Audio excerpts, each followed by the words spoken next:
K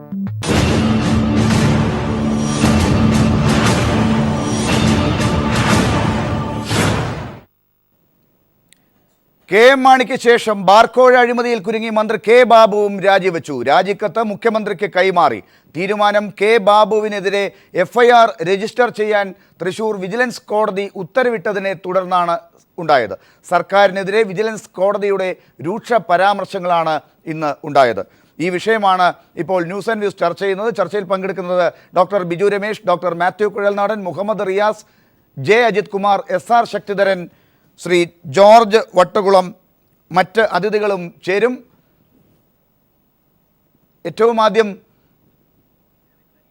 മുതിർന്ന മാധ്യമപ്രവർത്തകൻ Shri SR ശക്തിധരനിലേക്ക്. Shri SR Sakthidharan, കഴിഞ്ഞ 1.5 വർഷത്തിലേറെയായി സംസ്ഥാന രാഷ്ട്രീയത്തെ പിടിച്ചു കുലുക്കിയ ഒരു സംഭവത്തിനെ തുടർന്ന്, ബാർക്കോഴ ഇടപാടിനെ തുടർന്ന്, ആ ആരോപണത്തിനെ തുടർന്നുണ്ടായ രാജിയാണെന്ന് കെ ബാബുവിൻ്റെതായി വന്നിട്ടുള്ളത്. പീപ്പിൾ TV-യിലൂടെയാണ് കെ എം മാണിയുടെയും കെ ബാബുവിൻ്റെയും പേരുകൾ ബിജു രമേശ് വെളിപ്പെടുത്തിയിട്ടുള്ളത്. ഇപ്പോൾ ഇന്ന് ഈ രാജി ഉണ്ടാകുമ്പോൾ താങ്കൾ എന്തു പറയുന്നു? അല്ല, പീപ്പിൾ TV ഇത് വെളിയിൽ കൊണ്ടുവരുന്ന കാലത്ത് തന്നെ കേരളത്തിലെ ജനങ്ങളെ സംബന്ധിച്ചിടത്തോളം ഈ കാര്യത്തിൽ ഉറച്ച ധാരണയുണ്ടായിരുന്നു. ഇവിടെ അഴിമതി നടന്നു എന്നുള്ള കാര്യത്തെ സംബന്ധിച്ചിടത്തോളം കേരളത്തിലെ ജനങ്ങൾക്ക് യാതൊരു സംശയവും ഉണ്ടായിരുന്നില്ല. സംശയം ഭരണാധികാരികൾക്ക് മാത്രമേ ഉണ്ടായിരുന്നുള്ളൂ. അവർ അത് നിയമത്തിൻ്റെ വഴിക്ക് നടക്കുമെന്നൊക്കെ പറഞ്ഞുകൊണ്ട് ഇങ്ങനെ ജനങ്ങളെ ആകെ വട്ട് കളിപ്പിച്ചുകൊണ്ട് പോകുന്നൊരു സമ്പ്രദായമായിരുന്നു ഇവിടെ ഉണ്ടായിക്കൊണ്ടിരുന്നത്. പക്ഷേ ഇപ്പോൾ ഇതിൻ്റെ ഇടയിൽ വേറൊരു സംഭവം ആദ്യമുണ്ടായത് നമുക്ക് എല്ലാവർക്കും അറിയാം. സ്വന്തം മുന്നണിയിലെ പ്രബലനായ ഒരു മന്ത്രിയെ മൂലക്കിരുത്താൻ വേണ്ടി, അല്ലെങ്കിൽ അദ്ദേഹത്തിൻ്റെ നടുവൊന്ന് ഒടിക്കാൻ വേണ്ടിയിട്ട് കോൺഗ്രസ് ഉണ്ടാക്കിയ ഒന്നായിരുന്നു കെ എം മാണിക്കെതിരായിട്ടുണ്ടായ ആരോപണങ്ങൾ. ആ ആരോപണങ്ങളിൽ അതിനകത്ത് നിജസ്ഥിതി ഉണ്ട് എന്ന് ബോധ്യമായതിൻ്റെ അടിസ്ഥാനത്തിലാണ് കോടതിയുടെ പരാമർശം വന്നപ്പോൾ അദ്ദേഹത്തിന് രാജിവെക്കേണ്ടി വന്നത്. അത് സംബന്ധിച്ച മുന്നണിക്കകത്തുണ്ടായ ബഹളങ്ങളെല്ലാം നമ്മളെല്ലാവരും കണ്ടുകൊണ്ടിരുന്നതാണ്, കേട്ടുകൊണ്ടിരുന്നതാണ്. അതും ഇപ്പോൾ ഏതാണ്ട് അതിനോട് തന്നെ സമാനമായ കാര്യങ്ങളാണ് ഇപ്പോൾ ഇതിനകത്തുണ്ടായിട്ടുള്ളത്. ഇവിടെ ഇത് മാത്രമല്ല, ഇനിയും ഉണ്ട് കുറേ ആളുകൾ ഈ മറ്റേ ബാർക്കോഴ അഴിമതിയിൽ പങ്കുപറ്റിയിട്ടുണ്ടെന്ന് ബിജു രമേശൻ തന്നെ ഒരു ഘട്ടത്തിൽ പറഞ്ഞിട്ടുള്ള വേറെ 1-2 പേരുകൾ കൂടി അതിലേക്ക് വരാം. അവരെ കൂടി ഒന്ന് നോക്കണം. ഡോക്ടർ ബിജു രമേശ് ഇപ്പോൾ ചേർന്നിട്ടുണ്ട്. ഡോക്ടർ ബിജു രമേശ്, എന്തായാലും താങ്കൾ പറഞ്ഞ പേരുകളിലെ രണ്ടാമനും വീണിരിക്കുന്നു. കെ ബാബുവും രാജിവെച്ചിരിക്കുകയാണ്. എന്താണ് ഇപ്പോൾ ആദ്യം പറയുക?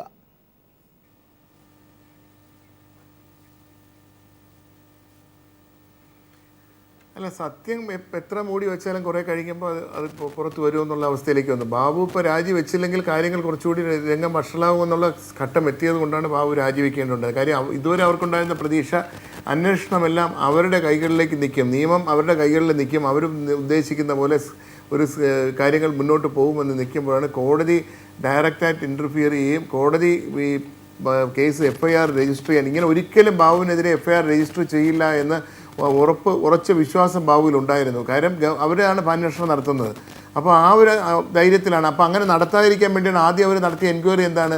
വെറും ഒരു പ്രിലിമിനറി എൻക്വയറി. 97-ൽ ഗവൺമെൻറ് ഉത്തരവ് പ്രകാരം വിജിലൻസിൻ്റെ മാനുവലിലുണ്ടായിരുന്ന അങ്ങനെ ഒരു എൻക്വയറി എടുത്തു കളഞ്ഞു. അപ്പോൾ ഇല്ലാത്തൊരു എൻക്വയറി നടത്തി ജനങ്ങളെയും എല്ലാവരെയും വിഡ്ഢികളാക്കി മീഡിയാസിൽ കൊണ്ടുവന്ന് എൻക്വയറി നടത്തി തെളിവുകളൊന്നും ഇല്ല എന്ന് വരുത്തി തീർത്തുകൊണ്ട് ബാബുവിനെ സേവ് ചെയ്യാനാണ് നോക്കിയത്. അപ്പം FIR രജിസ്റ്റർ ചെയ്യേണ്ട ഒന്നും വേണ്ട. നിയമപ്രകാരം വിജിലൻസിൻ്റെ ഇതനുസരിച്ചുകൊണ്ട് അങ്ങനെ ഒരു ആരോപണങ്ങളോ ഇതോ ഉണ്ടെങ്കിൽ ആദ്യം നടത്തേണ്ട ക്വിക്ക് വെരിഫിക്കേഷനാണ്. ആ ക്വിക്ക് വെരിഫിക്കേഷനായിട്ട് നിയമപരമായിട്ടുള്ള അന്വേഷണമാണ് ആൾക്കാർ പലരും കോടതിയിൽ പോയതിൻ്റെ അടിസ്ഥാനത്തിൽ കോടതി നോക്കാൻ പറഞ്ഞത്. ഇത്രയും ദിവസമായിട്ട് ക്വിക്ക് വെരിഫിക്കേഷൻ ഓരോടും എത്തിയിട്ടില്ല, ആരെയും അന്വേഷിച്ചിട്ടില്ല. ഇതുമായി ബന്ധപ്പെട്ട പ്രധാനപ്പെട്ട തെളിവ് ഇതുള്ള സാക്ഷികളെ ആരെയും തന്നെ ഇത് മൊഴിയെടുത്തിട്ടില്ല.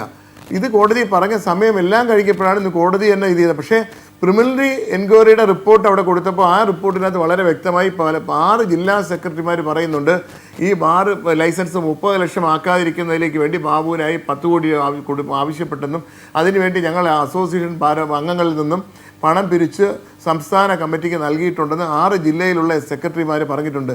അത് ഈ പറയപ്പെടുന്ന കോടിയേരി ബാലകൃഷ്ണൻ്റെയോ അല്ലെ ശിവൻകുട്ടിയുടെ ഗൂഢാലോചനയുടെ ഭാഗമായിട്ടൊന്നുമല്ലല്ലോ അവർ മൊഴി പറഞ്ഞത്. ആരും ആരുമായിട്ട് സംസാരിച്ചിട്ടില്ലല്ലോ. അവരെ വിളിച്ച് ചോദിച്ചതുപോലെ നമ്മളാരും അറിഞ്ഞിട്ടില്ല. അവരുടെ മൊഴിയിൽ വളരെ വ്യക്തമായി പറയുന്നുണ്ട്. 300ഓളം ബാറുകാരെ മൊഴിയെടുത്തിട്ടുണ്ടായിരുന്നു മാണിസാറിൻ്റെ കേസിൽ. അതിൽ വളരെ വ്യക്തമായി പറയുന്നുണ്ടല്ലോ, ഈ കാലഘട്ടത്തിൽ ഞങ്ങളെ ഇന്ന് 3 ലക്ഷം 4 ലക്ഷം രൂപ വെച്ച് ഈ 4 വർഷത്തിൻ്റെ കാലഘട്ടത്തിനിടയിൽ ഞങ്ങളിൽ നിന്ന് അസോസിയേഷൻ പിരിച്ചിട്ടുണ്ടെന്ന്.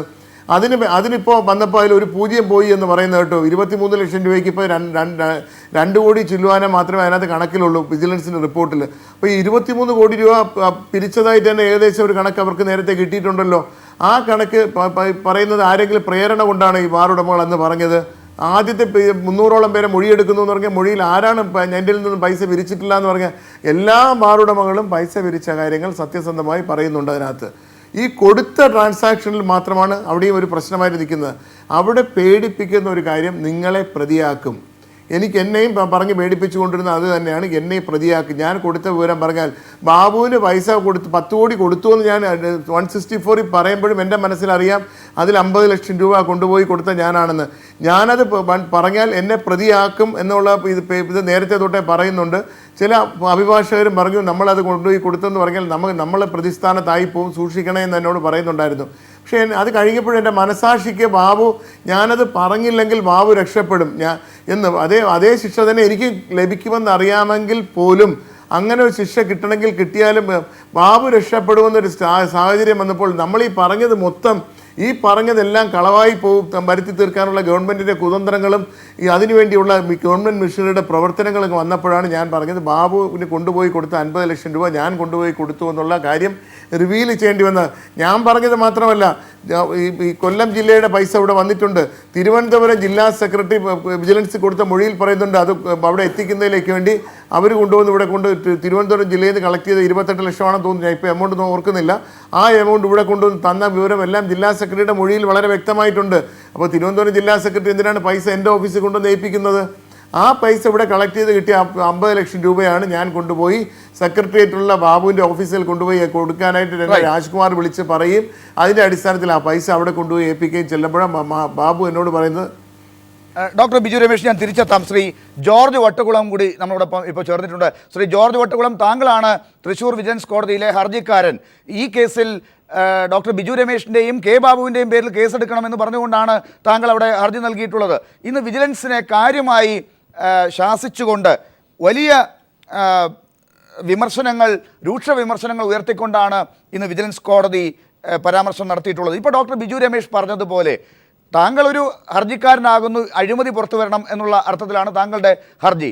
ഡോക്ടർ ബിജു രമേശും ഒരർത്ഥത്തിൽ അഴിമതി പുറത്തു കൊണ്ടുവരുന്നതിന് വേണ്ടിയുള്ള ഒരു ത്യാഗം എന്നുള്ള നിലയ്ക്ക് സ്വയം രക്തസാക്ഷിയാകുന്നതിന് ശ്രമിക്കുന്നതായിട്ടാണ് കാണുന്നത്. എങ്ങനെയാണ് താങ്കൾ ഇപ്പോൾ ഈ കേസിൻ്റെ ഇന്നത്തെ ഒരവസ്ഥയെ കാണുന്നത്, കെ ബാബു രാജിവെക്കുമ്പോൾ? തീർച്ചയായിട്ടും ഈ കേസില് കെ ബാബു രാജിവെച്ച് അന്വേഷണം നേരിടുന്നത് അത് തീർച്ചയായിട്ടും നല്ലൊരു കാര്യം തന്നെ, മനസ്സില്ല. പക്ഷെ ഇവിടെ ഈ കേസില് ഇപ്പൊ വിജിലൻസ് അന്വേഷണം നടത്താനായിട്ട് വിജിലൻസ് 1.5 മാസം സമയം കൊടുത്തു.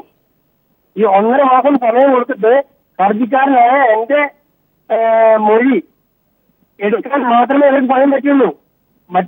ഇത്രയും 1.5 മാസം ആയിട്ട് ഹർജിക്കാരന്റെ മൊഴി എടുക്കുന്നത് ഏകദേശം 1 മാസത്തോളം ആവാറാകുമ്പോഴാണ് എന്റെ മൊഴി എടുക്കുന്നത്. പിന്നീട് ഈ പറഞ്ഞ വിജിലൻസ് ചെയ്തത് എന്റെ മൊഴി എടുത്ത ശേഷം പ്രതികൾ 2 പ്രതികളുണ്ട്. ഈ കേസിൽ 2 പ്രതികളുണ്ട്. ഈ 2 പ്രതികളിൽ ആരെ പോലും ഒരാൾക്കൊരു നോട്ടീസ് കൊടുക്കുകയോ അല്ലെങ്കിൽ ഒരു വിളിച്ചു വരുത്തുകയോ അല്ലെങ്കിൽ മൊഴിയെടുത്താൽ ഇത്തരത്തിലുള്ള ഒന്നും തന്നെ ചെയ്തില്ല എന്ന് മാത്രമല്ല, നിരന്തരമായിട്ട് വിജിലൻസ് കെടുകാര്യസ്ഥയുടെ ഒരു കൂട്ടണയാണ് ഈ പറഞ്ഞ വിജിലൻസ് പോലീസ് ഡിപ്പാർട്ട്മെന്റ്. എനിക്കറിയാം, ഞാൻ ഒരുപാട് പല കേസുകളും തൃശ്ശൂർ വിജിലൻസ് കോടതിയിലും കോട്ടയം വിജിലൻസ് കോടതിയിലും ഒക്കെ നടത്തുന്നുണ്ട്, നിലവിലുണ്ട്. ഇപ്പൊ നമുക്കറിയാം പി ജെ ജോസഫിന്റെ കേസുണ്ട്. ഞാനപ്പോൾ പറയാതിരിക്കാൻ പാടില്ല. പി ജെ ജോസഫിന്റെ കേസ് FIR ഇട്ട കേസാണോ? FIR ഇട്ട് അന്വേഷണം നടത്തുന്ന കേസാണ്. അതിപ്പോ തള്ളി കളയാൻ വേണ്ടി വെച്ചിരിക്കുന്നത് ഈ ഫെബ്രുവരിയിലേക്ക്. ഇത്തരത്തിലുള്ള യാതൊരു കാര്യപ്രാപ്തി ഇല്ലാത്ത തരത്തിൽ, പ്രാപ്തിയില്ലാത്തതല്ല, ഭരണക്കാർക്ക് വേണ്ടി ഏത് ഭരണം വന്നാലും ഭരണക്കാർക്ക് വേണ്ടി അവർക്ക് വേണ്ടി ചുക്കാൻ പിടിക്കുന്ന, അവരെ സംരക്ഷിക്കാൻ വേണ്ടി ക്ലീൻ ചിറ്റ് കൊടുക്കുന്ന ഒരു സംവിധാനം മാത്രമേ ഉള്ളൂ ഈ പറഞ്ഞ വിജിലൻസ് ഡിപ്പാർട്ട്മെന്റ്. അതാണ് ശക്തമായ രീതിയിൽ കോടതി വിമർശിച്ചത്. കോടതിയിൽ വിമർശനമായിരുന്നു. കോടതി പറഞ്ഞത് കോടതി ഇത്രയേറെ കോടതി വിമർശിക്കുന്നത് ഞാൻ ആദ്യമായിട്ട് കേൾക്കുന്നത്. കാരണം കോടതി പറയുന്നത് വാസ്തവമാണ്. ബഹുമാനപ്പെട്ട കോടതി അത്രയേറെ, കാരണം ഇതൊക്കെ എനിക്ക് തോന്നുന്നത് കോടതികളെല്ലാം ഇത് കണ്ട് സഹിച്ച് മടുത്ത് കാണും. കാരണം ഈ പല കേസുകളും അന്വേഷിക്കുന്നതെല്ലാം ഇത്തരത്തിൽ യാതൊരു ഒന്നുമില്ല, അതിലൊന്നുമില്ല, കണമ്പില്ല എന്ന് പറഞ്ഞ് തള്ളിക്കളയുന്ന ഒരു സംവിധാനമാണ് നമ്മൾ കാണുന്നത്. അപ്പൊ അത് തീർച്ചയായിട്ടും എന്തായാലും അതിന് ബഹുമാനപ്പെട്ട തൃശ്ശൂർ വിജിലൻസ് കോടതി ഒരു ഇത്തരത്തിൽ പരാമർശം നടത്തിയത് തീർച്ചയായിട്ടും വളരെയധികം സന്തോഷമുണ്ട് എനിക്ക്. കാരണം കുറ്റക്കാരാളായാലും തന്നെ അവർ രക്ഷപ്പെടാൻ പാടില്ല. മാത്രമല്ല ഈ പറഞ്ഞ ബിജു രമേശ് ഈ കേസിൽ പ്രതിയാണ്, 2ാം പ്രതിയാണ്. പക്ഷേ എനിക്ക് പറയാനുള്ളത്, ഞാൻ എന്നെ കൊടുത്ത മൊഴിയിലും പറഞ്ഞിട്ടുണ്ട്, തീർച്ചയായിട്ടും ഇന്ന് ഈ കേസിൽ മറ്റ് പണങ്ങളുള്ളവരെ മാപ്പ് സാക്ഷിയാക്കിയാൽ ഏതൊക്കെ മന്ത്രിമാർക്ക് കൊടുത്തു, എത്ര പണം കൊടുത്തു, ഈ 1.5 കോടിയുടെ ചുരുളി യാതൊരു സംശയമില്ല. റൈറ്റ്, ഞാൻ തിരിച്ചു വരാം. ശ്രീ ജോർജ് വട്ടക്കുളം. ഡോക്ടർ ബിജു രമേശ്, മറ്റതിഥികളിലേക്ക് പോകുന്നതിന് മുമ്പ് ഒരു കാര്യം കൂടി. ഇപ്പോൾ ശ്രീ ജോർജ് വട്ടക്കുളമൊക്കെ പറഞ്ഞതുപോലെ തന്നെ ഈ കേസിനകത്തുള്ള സത്യസന്ധമായ കാര്യങ്ങൾ പുറത്തേക്ക് വരിക എന്നുള്ളതാണ് താങ്കൾക്കും ജോർജ് വട്ടക്കുളത്തിനുമൊക്കെ വേണ്ടത്. അഴിമതി പുറത്തേക്ക് വരിക എന്നുള്ളതാണ്. അങ്ങനെയാണെങ്കിൽ ഇപ്പോൾ ശ്രീ കെ എം മാണിയുടെ കാര്യത്തിൽ താങ്കൾ ആ പേര് പറഞ്ഞ് ആ കാര്യത്തെ ഒരു വശത്തേക്ക് എത്തിക്കാൻ ഇപ്പോൾ താങ്കൾക്ക് സാധിച്ചിട്ടുണ്ട്. ആ കേസ് ഇപ്പോൾ അന്വേഷണം മുന്നോട്ട് പോകുന്നു. അത് എങ്ങനെയാണെന്ന് ഇപ്പോൾ ഒരു പൊതുജനത്തിൻ്റെ കൂടി നിരീക്ഷണത്തിലാണ് കാര്യങ്ങൾ പോകുന്നത്. ഇപ്പോൾ കെ ബാബുവിൻ്റെ കാര്യത്തിലാണെങ്കിൽ കോടതിയുടെ നിരീക്ഷണത്തിലാണ് ഇനി ആ കേസ് മുന്നോട്ട് പോകാൻ പോകുന്നത്. താങ്കൾക്ക് ഒരു പരിധിവരെ ആശ്വസിക്കാവുന്ന ഒരു കാര്യമാണത്. അങ്ങനെയാണെങ്കിൽ ഇതിനകത്തുള്ള കാര്യങ്ങളെല്ലാം താങ്കൾ ആദ്യം സൂചിപ്പിച്ചതുപോലെ അടുത്ത ഘട്ടത്തിലേക്ക് നീങ്ങേണ്ട സമയമായിട്ടുണ്ട്. ഈ കോടികളൊക്കെ എങ്ങോട്ടേക്കൊക്കെ പോയി എന്നുള്ളത് പറയാനുള്ള സമയമായിട്ടുണ്ട്. ഡോക്ടർ ബിജു രമേശ് അത് പറയുന്നുണ്ടോ?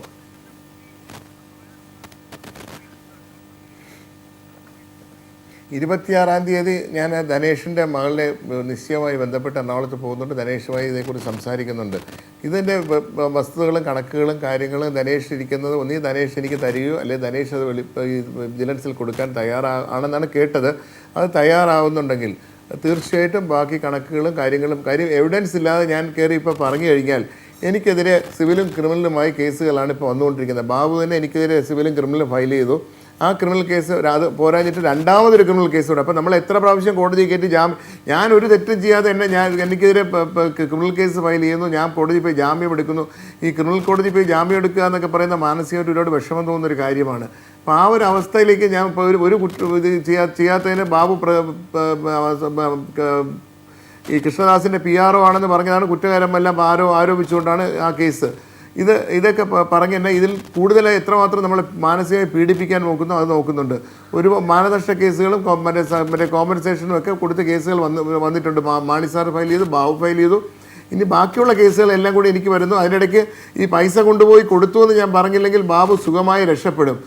അതുമല്ല, മൊഴി ഞാൻ ശക്തമായി സത്യസന്ധമായി മൊഴി പറഞ്ഞില്ലെങ്കിലും ബാബു രക്ഷപ്പെടും. ആ രക്ഷപ്പെടാതിരിക്കാൻ വേണ്ടിയാണ് ഞാനും കൂടി ഇപ്പോൾ പ്രതിയാവുന്ന അവസ്ഥയിലായി. എനിക്ക് ചിലപ്പോൾ ശിക്ഷ ഇതിൽ ലഭിക്കാനും സാധ്യതയുണ്ട്.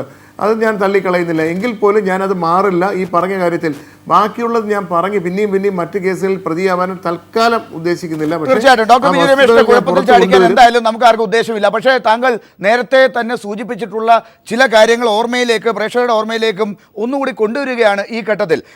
അതായത് താങ്കൾ തന്നെ അന്ന് പറഞ്ഞു, ഇത് പലരുടെയും ബാബു മാത്രമല്ല, അല്ലെങ്കിൽ കെ എം മാണി മാത്രമല്ല, മറ്റു പലരുടെയും കൂടി നിർദ്ദേശപ്രകാരമാണ് ഈ കാര്യങ്ങൾ പോയതെന്ന് നമ്മുടെ ചർച്ചയിൽ തന്നെ താങ്കൾ പറഞ്ഞിട്ടുണ്ട്. നിങ്ങളെല്ലാം ബാർ അസോസിയേഷൻകാരെല്ലാവരും കൂടി ഈ കാര്യവുമായി ബന്ധപ്പെട്ട് മുഖ്യമന്ത്രിയുടെ അടുത്ത് പോയി എന്നുള്ള കാര്യം പറഞ്ഞു. അതിനുശേഷം കുഞ്ഞാലിക്കുട്ടിയുടെ അടുത്ത് പോയ കാര്യം പറഞ്ഞു, കെ എം മാണിയുടെ അടുത്ത് പോയ കാര്യമൊക്കെ പറഞ്ഞു. ആ കാര്യങ്ങൾ താങ്കൾ ഇപ്പോഴും ഉറച്ചു നിൽക്കുന്നുണ്ടോ?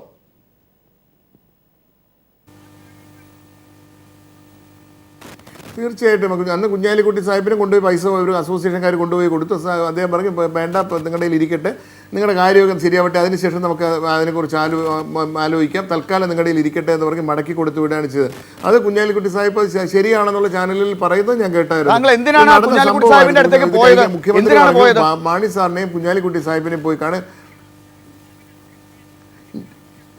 ഞാൻ പോയില്ലായിരുന്നു. ഇത് രണ്ടിടത്തും പോയ അതേ ടീം തന്നെയാണ് മാണി സാറിൻ്റെ അടുത്ത് പോയ അതേ ഈ ക്യാബിനറ്റിൽ ഈ വിഷയം ഇരിക്കുകയാണ്. ക്യാബിനറ്റിൽ ഈ വിഷയം ഇരിക്കുന്നത് കൊണ്ട് ക്യാബിനറ്റിൽ വെച്ച് 418 തുറക്കുന്ന വിഷയം പുതുക്കണ്ട എന്ന് ഈ സുധീരൻ വിളിച്ച് കെ ബാബുവിനോട് പറഞ്ഞതിൻ്റെ അടിസ്ഥാനത്തിൽ കെ ബാബു മുഖ്യമന്ത്രിയുമായിട്ട് സംസാരിക്കുക, മുഖ്യമന്ത്രി ബാബുവിനോട് നിർദ്ദേശം കൊടുത്തു. അത് ക്യാബിനറ്റിൽ വെച്ചിട്ട് നമുക്ക് കൊണ്ടുവച്ച് ഈ വിഷയം വെച്ചാൽ മതി, നമുക്ക് ക്യാബിനറ്റിൽ വെച്ച് പുതുക്കി കൊടുക്കാം, അസോസിയേഷൻകാരെ വന്ന് കാണാൻ പറയാൻ പറഞ്ഞു. അങ്ങനെ ബാബുവിൻ്റെ നിർദ്ദേശപ്രകാരമാണ് അസോസിയേഷൻകാരെ കാണാൻ വിളിച്ച് പറയും. അങ്ങനെയാണ് ഞങ്ങളെല്ലാം കൂടി ചെന്ന് മുഖ്യമന്ത്രി വീട്ടിൽ ചെന്ന് കാണുകയും മുഖ്യമന്ത്രി ഈ കുഞ്ഞാലിക്കുട്ടി സാഹിബിനെ മാണി സാറിനെ നിങ്ങൾ ചെന്നൊന്ന് കാണൂ, ബാക്കിയുള്ള കാര്യങ്ങൾ ക്യാബിനറ്റ് വെച്ച് നമുക്ക് ശരിയാക്കാം, പോയി അവർ രണ്ടുപേരും പോയി കണ്ട് കാര്യങ്ങളൊന്ന് അവതരിപ്പിക്കാൻ പറഞ്ഞു. അങ്ങനെയാണ് പോകുന്നത്. അങ്ങനെ പോയപ്പോഴാണ് മാണി സാറിൻ്റെ അവിടെ പോയപ്പോഴാണ് ഈ 15 ലക്ഷം രൂപ കോട്ടയത്ത് നിന്ന് വാങ്ങിച്ചുകൊണ്ടാണ് പോയത്. അവിടെ കാണിക്കാൻ ദക്ഷിണ വയ്ക്കാൻ വേണ്ടി കൊണ്ടുപോയതാണ്. അപ്പോഴാണ് ബാക്കി പോരാ 5 കോടി രൂപ കൊണ്ടുവരാൻ പറഞ്ഞത്. അവിടെയാണ് ബാക്കി 2 ഇൻസ്റ്റാൾമെൻറ്റ് കൂടി കൊടുത്തു. അപ്പോഴത്തേക്ക് ക്യാബിനറ്റിൽ ഇവിടെ വന്നപ്പോൾ അത് ഒബ്ജക്റ്റ് ചെയ്തു. അതിൻ്റെ അടിസ്ഥാനത്തിലാണ് രണ്ടാമത് പോയത്. കുഞ്ഞാലിക്കുട്ടി സാഹിബിനോട് അടുത്ത മലപ്പുറം ജില്ലയിൽ നിന്നും പോകുന്ന വഴിക്ക് കോഴിക്കോട് നിന്നുമായിട്ട് തൃശ്ശൂരിൽ നിന്നുമായിട്ട് കളക്ട് ചെയ്ത് 15 ലക്ഷം രൂപയായിട്ട് പോയി. അത് കുഞ്ഞാലിക്കുട്ടി സാഹിബ് മേടിച്ചില്ല. റൈറ്റ്, ഞാൻ തിരിച്ചെത്താം. ഡോക്ടർ ബിജു രമേശ്, ആ പേരുകൾ പറഞ്ഞില്ലെങ്കിലും ഇതാണ് അതിൻ്റെ നാളുവഴി. നമുക്ക് പെട്ടെന്നൊരു ഇടവേളയിലേക്ക് പോകുന്നതിന് മുമ്പ് ശ്രീ ജെ അജിത് കുമാർ പെട്ടെന്നൊരു മറുപടി താങ്കൾ ഈ കാര്യത്തിൽ പറയുകയാണെങ്കിൽ, വീക്ഷണത്തിൻ്റെ പത്രാധിപരാണ് താങ്കൾ, ആ അർത്ഥത്തിൽ താങ്കൾക്ക് ഇതിനകത്ത് കൂടുതൽ ഉത്തരവാദിത്വമുണ്ട്. സർക്കാരിന് നേതൃത്വം കൊടുക്കുന്ന പാർട്ടിയുടെ മുഖപത്രമാണ് വീക്ഷണം. അതുകൊണ്ട് തന്നെ ഡോക്ടർ ബിജു രമേശിനെ കുറിച്ച് ഇന്ന് കെ ബാബു രാജിവെച്ചപ്പോൾ പറഞ്ഞിരിക്കുന്നത് CPM-ൻ്റെയും ബിജു രമേശിൻ്റെയും കൂടി ഗൂഢാലോചനയാണ് നടന്നിരിക്കുന്നത് എന്നാണ്. ഇങ്ങനെ ഒരു അർത്ഥമില്ലാത്ത രീതിയിൽ എന്തുകൊണ്ടാണ് പ്രതികരിക്കുന്നത്? ഡോക്ടർ ലാൽ, 1-2 കാര്യങ്ങൾ തുടക്കത്തിൽ പറഞ്ഞോട്ടെ. മന്ത്രി സ്ഥാനം രാജിവെച്ച ശ്രീ ബാബുവിൻ്റെ തീരുമാനം മന്ത്രി രാജിക്കത്ത് മുഖ്യമന്ത്രി സ്വീകരിച്ചില്ലെങ്കിൽ പോലും മുഖ്യമന്ത്രി പറയുന്നത് കോടതി വിധിയുടെ കൂടുതൽ വിവരങ്ങൾ അറിയട്ടെ എന്ന് പറയുന്നു. പക്ഷേ അതിൽ വലിയൊരു ധാർമ്മികതയും രാഷ്ട്രീയ ധാർമ്മികതയുടെ വലിയൊരു വിജയത്തിൻ്റെ ഭാഗമായിട്ട് വേണം ആ രാജിയെ കാണാൻ. അത് പറയുമ്പോഴാണ് ശ്രീ SRS തുടക്കത്തിൽ പറഞ്ഞതുപോലെ അന്ന് ശ്രീ KM മാണിയുടെ രക്തത്തിനും മാംസത്തിനും വേണ്ടി ദാഹിച്ചിരുന്നവർ, അന്ന് അതിനുവേണ്ടി മുറവിളി കൂട്ടിയവർ, ഇപ്പോൾ ശ്രീ KM മാണിയോട് വേണ്ടി സഹതാപ കണ്ണീർ ഒഴുക്കുന്ന രീതിയിലാണ് ശ്രീ SRS-ൻ്റെയൊക്കെ മറുപടി. എന്തിനു വേണ്ടിയാണ് ഈ രാഷ്ട്രീയം? അല്ല ഇപ്പോൾ ശ്രീ മാണി പോലും രാജിവെക്കേണ്ടിയിരുന്നില്ല എന്നുള്ള ധ്വനിയിലാണ്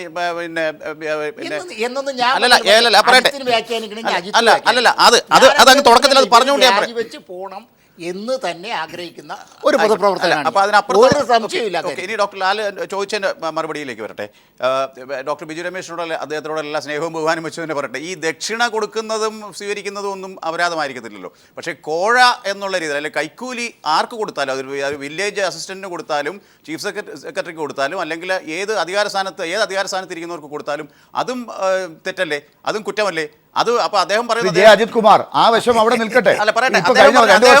ഞാൻ നിരപരാധിയാണെന്ന് അദ്ദേഹം പറയുമ്പോൾ ഡോക്ടർ ബിജു രമേശിന്റെ പേരിൽ കേസെടുക്കാൻ കോടതി പറഞ്ഞു കഴിഞ്ഞു. പക്ഷേ ഈ വിജിലൻസ് കോടതി പറഞ്ഞിരിക്കുന്നത്, വിജിലൻസിനെ കുറിച്ച് പറഞ്ഞിരിക്കുന്നത് എന്താണെന്നുള്ളത് അങ്ങ് കേട്ടല്ലോ. വെറുതെ ഞഞ്ഞാമിഞ്ഞാ പറയരുത്. ഈ SP എന്തിനു മാറ്റി, എന്താണ് ഈ ഉദ്യോഗസ്ഥന് ജോലി, ഇത്രയും ദിവസം 1 മാസമായിട്ട് എന്ത് ചെയ്തുകൊണ്ടിരിക്കുകയായിരുന്നു? അത് പറയുമ്പോൾ കോടതിയുടെ എല്ലാ ബഹുമാനവും വെച്ച് തന്നെ പറയട്ടെ ഡോക്ടർ ലാൽ, ഒരു ഇടക്കാല ഒബ്സർവേഷൻ ആണെങ്കിൽ പോലും ഒരു കോടതിയും അങ്ങനെയൊക്കെയുള്ള എക്സ്ട്രീം റിമാർക്സിലേക്ക് പോകാൻ പാടില്ല. കോടതികളെ പലപ്പോഴും അതിരുവിട്ട രീതിയിൽ പരാമർശങ്ങൾ നടത്തുന്നു എന്നുള്ളതിനെ കുറിച്ച് പോലും നമ്മൾ ചർച്ച ചെയ്യേണ്ടതുണ്ട്. ഒരു MM മണി അജിത് കുമാർ, ഇതിപ്പോ കോടതി എന്ത് പറഞ്ഞു, ബിജു രമേശ് എന്ന് പറഞ്ഞ പൈസ കൊണ്ടുപോയി കൊടുത്ത ആളുകളുടെ കൂടെയുള്ള ആൾ എന്ത് പറഞ്ഞു എന്നുള്ളതല്ലല്ലോ ചർച്ച. ഈ പൈസ കൊണ്ടുവരാൻ പറഞ്ഞവരും ഞങ്ങൾ കാര്യം നടത്തി തരാമെന്ന് പറഞ്ഞവരും ആ പൈസ വാങ്ങിയവരും ഇപ്പോൾ അതിന്റെ പേരിൽ പൊതു സ്ഥാനത്ത് നിന്ന് രാജിവെച്ച് പുറത്തു പോകേണ്ടി വന്ന നിങ്ങളുടെ മുഖപത്രത്തിന്റെ തലപ്പത്തുള്ള പാർട്ടിയുടെ നേതാക്കളെ കുറിച്ചാണ് ഈ പറയുന്നത്. അവരെ കുറിച്ച് ഒന്നും പറയാതെ ഈ എതിർപക്ഷത്ത് നിൽക്കുന്ന കാര്യങ്ങൾ കണ്ടുപിടിക്കാൻ നടക്കുന്നവരെ കുറിച്ച് എന്തിനാണ് ഇങ്ങനെ തെറി പറഞ്ഞു? അല്ല, ഇതിനകത്ത് തെറി പറച്ചിലൊന്നുമില്ല. വളരെ ബഹുമാനത്തോടെ തന്നെ ഞാൻ പറഞ്ഞു. ഞാൻ ഡോക്ടർ ബിജു രമേശിനോട് മുൻകൂർ ജാമ്യം എടുത്തു. കോടതിയോടുള്ള ബഹുമാനം വെച്ച് പറയാം. കോടതിയൊക്കെ ഇങ്ങനെയുള്ള ഒബ്സർവേഷൻ നടത്താൻ വേണ്ടി ഇതൊക്കെ ജനമനസ്സിനെ എത്രത്തോളം തെറ്റിദ്ധരിപ്പിക്കുന്നുള്ള ചിന്തിക്കണ്ടേ? നമ്മുടെ ഈ മാധ്യമ വിചാരണ ഉൾപ്പെടെയുള്ള ഈ ജനങ്ങളെ ഭരണാധികാരികൾ തെറ്റിദ്ധരിപ്പിക്കുന്നതിനെ കുറിച്ച് അവരും ആലോചിക്കണം. അല്ല അവിടെയാണ് ബിജു രമേശ് എന്തോ പറയുന്നുണ്ട് ശ്രീ അജിത് കുമാറിന്റെ ഈ കാര്യങ്ങൾ കേട്ടിട്ട്. ശ്രീ അജിത് കുമാറിനോടൊരു കാര്യം പറയാനുണ്ട്. എനിക്ക് ജയിലിൽ പോയി കിടക്കേണ്ട ഗതികേടൊന്നും എന്നെ സംബന്ധിച്ച് ഉണ്ടായിട്ടില്ല. ഞാൻ അങ്ങനെയുള്ള ഈ അഴിമതി തെളിയണം എന്നുള്ള ഒരു ആഗ്രഹമുള്ളതുകൊണ്ട് എനിക്ക് അഴിമതി തെളിയണം എന്നുള്ള ആഗ്രഹം ഞാൻ ചെയ്ത് പൈസ കൊണ്ടുപോയി കൊടുക്കുന്ന കുറ്റകരമാണ് എന്നെനിക്കറിയാം. പക്ഷേ ഒരു അസോസിയേഷൻ്റെ ഭാരവാഹിയായിട്ടിരുന്നപ്പോൾ അസോസിയേഷന് വേണ്ടി ആ പൈസ ഞാൻ കൊണ്ടുപോയി കൊടുക്കാൻ എന്നോട് ആവശ്യപ്പെട്ടു. ഞാൻ കൊണ്ടുപോയി കൊടുത്തു. അത് ചെയ്തത് കുറ്റകരം നിയമത്തിൻ്റെ ദൃഷ്ടിയിൽ കുറ്റകൃത്യമാണ് ഞാൻ ചെയ്തത്. ആ കുറ്റകൃത്യം എനിക്ക് വേണമെങ്കിൽ മറച്ചു വയ്ക്കാം. ഞാനത് ചെയ്തിട്ടില്ല എന്ന് വേണമെങ്കിൽ വളരെ മാന്യമായിട്ട് പറയാം. പക്ഷേ നിയമത്തിൻ്റെ ദൃഷ്ടിയിൽ ഞാൻ അത് പറയുമ്പോൾ, ഞാൻ രക്ഷപ്പെടുമ്പോൾ അതിലൂടെ രക്ഷപ്പെടുന്നത് ബാബു എന്ന് പറയുന്ന കോടികളിലൂടെ പിരിച്ചുകൊണ്ടിരുന്ന ഒരു മന്ത്രി രക്ഷപ്പെടുകയാണ്. അങ്ങനെ രക്ഷപ്പെടുമ്പോൾ ഈ പൊതുസമൂഹത്തോട് നമ്മൾ ഈ പറഞ്ഞത് മൊത്തം കളവാണ് എന്ന് വരുന്നൊരവസ്ഥയെത്തും. അതിനേക്കാളും ഭേദം ഞാൻ അതിൻ്റെ ശിക്ഷ ഏറ്റെടുക്കാൻ തയ്യാറായിക്കൊണ്ട് അതിൻ്റെ ഭവിഷ്യത്തുകൾ മനസ്സിലായിക്കൊണ്ട് ആ ഭവിഷ്യത്തുകളുടെ ഗ്രാവിറ്റി എനിക്ക് വളരെ വ്യക്തമായിട്ട് അറിയാം. ഞാനത് പറയുമ്പോൾ അതിന് ഞാൻ വലിയ വില കൊടുക്കേണ്ടി വരും. അത് മനസ്സിലായിക്കൊണ്ടല്ല, ബാറ് തുറന്നു തരാൻ വേണ്ടിയൊന്നുമല്ല പറഞ്ഞ. ഞാനതിൽ ശിക്ഷിക്കപ്പെട്ട് കഴിഞ്ഞാൽ ബാറല്ല ഒരു ലൈസൻസ് ഒരിക്കൽ കൺവിക്റ്റ് ആയ ഒരാളുടെ പേർക്ക് ഒരു ലൈസൻസോ ഒന്നും തന്നെ ഭാവിയിൽ ലഭിക്കുകയില്ല എന്ന വസ്തുതയും എനിക്കറിയാം. ഇതൊക്കെ അറിഞ്ഞിട്ട് ഒരു ശിക്ഷ കിട്ടാൻ സാധ്യതയുള്ള കുറ്റകൃത്യമാണ്. ഇത് അറിഞ്ഞിട്ട് ഞാൻ പറയുമ്പോൾ ആ ഗൗരവത്തോടുകൂടി തന്നെയാണ് പറഞ്ഞത്. അല്ലാതെ എനിക്കതുകൊണ്ട് നേട്ടങ്ങൾ കൊയ്യാനോ അല്ലെ ഒരു വ്യക്തമാണ് ഡോക്ടർ ബിജു രമേശ്. എന്തായാലും കെ ബാബുവിന്റെ രാജിയോടുകൂടി കാര്യങ്ങൾ അവസാനിക്കുകയാണോ അതോ സംസ്ഥാന രാഷ്ട്രീയത്തിൽ പുതിയ പോർമുഖങ്ങൾ തുറക്കുകയാണോ എന്നുകൂടി അന്വേഷിക്കേണ്ടതുണ്ട്. ഈ അഴിമതി കഥ എങ്ങോട്ടേക്ക് പോകുന്നു എന്ന വിശദാംശങ്ങളിലേക്കും ചർച്ച പോകേണ്ടതുണ്ട്. ഡോക്ടർ മാത്യു കുഴൽനാടനും മുഹമ്മദ് റിയാസും കൂടി ചർച്ചയിലേക്ക് ചേർന്നിട്ടുമുണ്ട്. ഡോക്ടർ മാത്യു കുഴൽനാടൻ, ഇന്ന് വിജിലൻസ് കോടതിയിൽ വിജിലൻസാണ് കോടതിയെ പ്രകോപിപ്പിച്ചത്. ഒരു മാസം കൂടി അവധി വേണം ഈ റിപ്പോർട്ട് കൊടുക്കുന്നതിന് വേണ്ടി എന്നാണ് വിജിലൻസ് കോടതിയിൽ വിജിലൻസ് പറഞ്ഞത്. അത് ഒരിക്കലും വിജിലൻസ് കോടതി സമ്മതിക്കാൻ പോകുന്ന കാര്യമല്ല എന്നുള്ളത് ഏതൊരു നിരീക്ഷകനും മനസ്സിലാകുന്ന കാര്യമാണ്. എന്നിട്ടും വിജിലൻസ് എന്തുകൊണ്ട് അങ്ങനെ ചെയ്തു എന്നുള്ളത് ഇപ്പോൾ വിലയിരുത്തുന്നത് വിജിലൻസിൻ്റെ തലപ്പത്തുള്ള ആഭ്യന്തര വകുപ്പ് മന്ത്രി എ ഗ്രൂപ്പിൻ്റെ ഇഷ്ടക്കാരനല്ല, ഐ ഗ്രൂപ്പുകാരനാണ്. അതുകൊണ്ട് ഇങ്ങനെ ഒന്ന് താങ്ങിക്കോട്ടെ, ഒരു ഇരുന്നോട്ടെ എന്ന് കരുതിക്കൊണ്ട് ഇങ്ങനെ ചെയ്തു. മനഃപൂർവ്വമാണെന്ന് കരുതുന്ന എ ഗ്രൂപ്പുകാരുണ്ട്. ഗ്രൂപ്പിനൊക്കെ അതീതമായി വിശ്വസിക്കുന്ന ഒരാളാണ് ഡോക്ടർ മാത്യു കുഴൽനാടൻ എന്നുള്ളത് നമുക്കൊക്കെ അറിയാം. അങ്ങെപ്പോലുള്ള യുവ രാഷ്ട്രീയക്കാരാണ് ഒരുപക്ഷെ ഇപ്പോൾ പുതിയ ഒരു രീതിയിൽ കോൺഗ്രസ് മുന്നോട്ട് പോകണമെന്ന് ആഗ്രഹിക്കുന്നത്. അതുകൊണ്ടൊക്കെയാണ് നിങ്ങളുടെ ഫേസ്ബുക്ക് പോസ്റ്റുകൾക്ക് പോലും ഇപ്പോൾ പ്രത്യേകതയുള്ളത്. നമ്മളത് കാണിക്കുന്നുണ്ട്. ഇപ്പോൾ ഇത്തരം കാര്യങ്ങളിൽ മാന്യതയുള്ള സമീപനം വേണം, അഴിമതിയുടെ പേരിൽ ആരോപണം വന്നവർ രാജിവെക്കണമെന്നൊക്കെ അങ്ങനെപ്പോലുള്ളവരൊക്കെ ഫേസ്ബുക്കിലൂടെയൊക്കെ പറയുകയൊക്കെ ഉണ്ടായിട്ടുണ്ട്. അങ്ങനെയുള്ളവരെ മാറ്റി നിർത്തിയാൽ ഈ കേസിൽ ഇപ്പോൾ എ ഗ്രൂപ്പ് ഒറ്റപ്പെട്ടു പോയി. അവരുടെ ചെയ്തികളാണ് അങ്ങനെ ഇപ്പോൾ അവരെ ഒറ്റപ്പെടുത്തിയത് എന്ന് പറയേണ്ടി വരുമോ?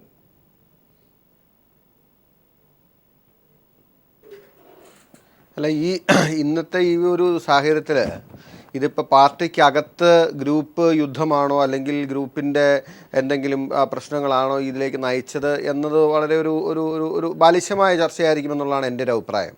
കാരണം വിജിലൻസ് കോടതിയുടെ പരാമർശം വന്നത് ഇപ്പോൾ വിജിലൻസിൻ്റെ ഒരു ടൈം ചോദിക്കുക അല്ലെങ്കിൽ ഒരു ഫയൽ ചെയ്യാൻ സീക്കിംഗ് ഫർദർ ടൈം എന്നുള്ളത് കോടതിയിൽ ഞങ്ങളൊക്കെ, ഞാനൊരു അഭിഭാഷകനായിട്ട് പറയുകയാണ്, ഏറ്റവും കൂടുതൽ ഒരുപക്ഷെ കേൾക്കുന്ന വാക്കുകളായിരിക്കും, പ്രത്യേകിച്ച് എസ്പെഷ്യലി ലോവർ കോർട്ട്സിൽ seeking time to file report അല്ലെങ്കിൽ റിപ്ലൈ.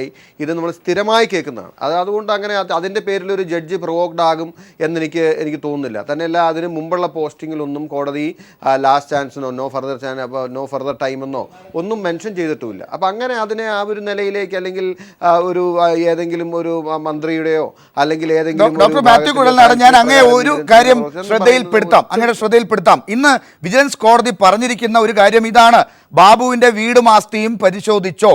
1.5 മാസമായി അന്വേഷണ ഉദ്യോഗസ്ഥ എന്ത് ചെയ്യുകയായിരുന്നു? വിജിലൻസ് ഗാണ്ഡീവം നഷ്ടപ്പെട്ട അർജുനനാണോ? ദ്രുത പരിശോധനാ റിപ്പോർട്ട് സമർപ്പിക്കാത്തത് എന്തുകൊണ്ട്?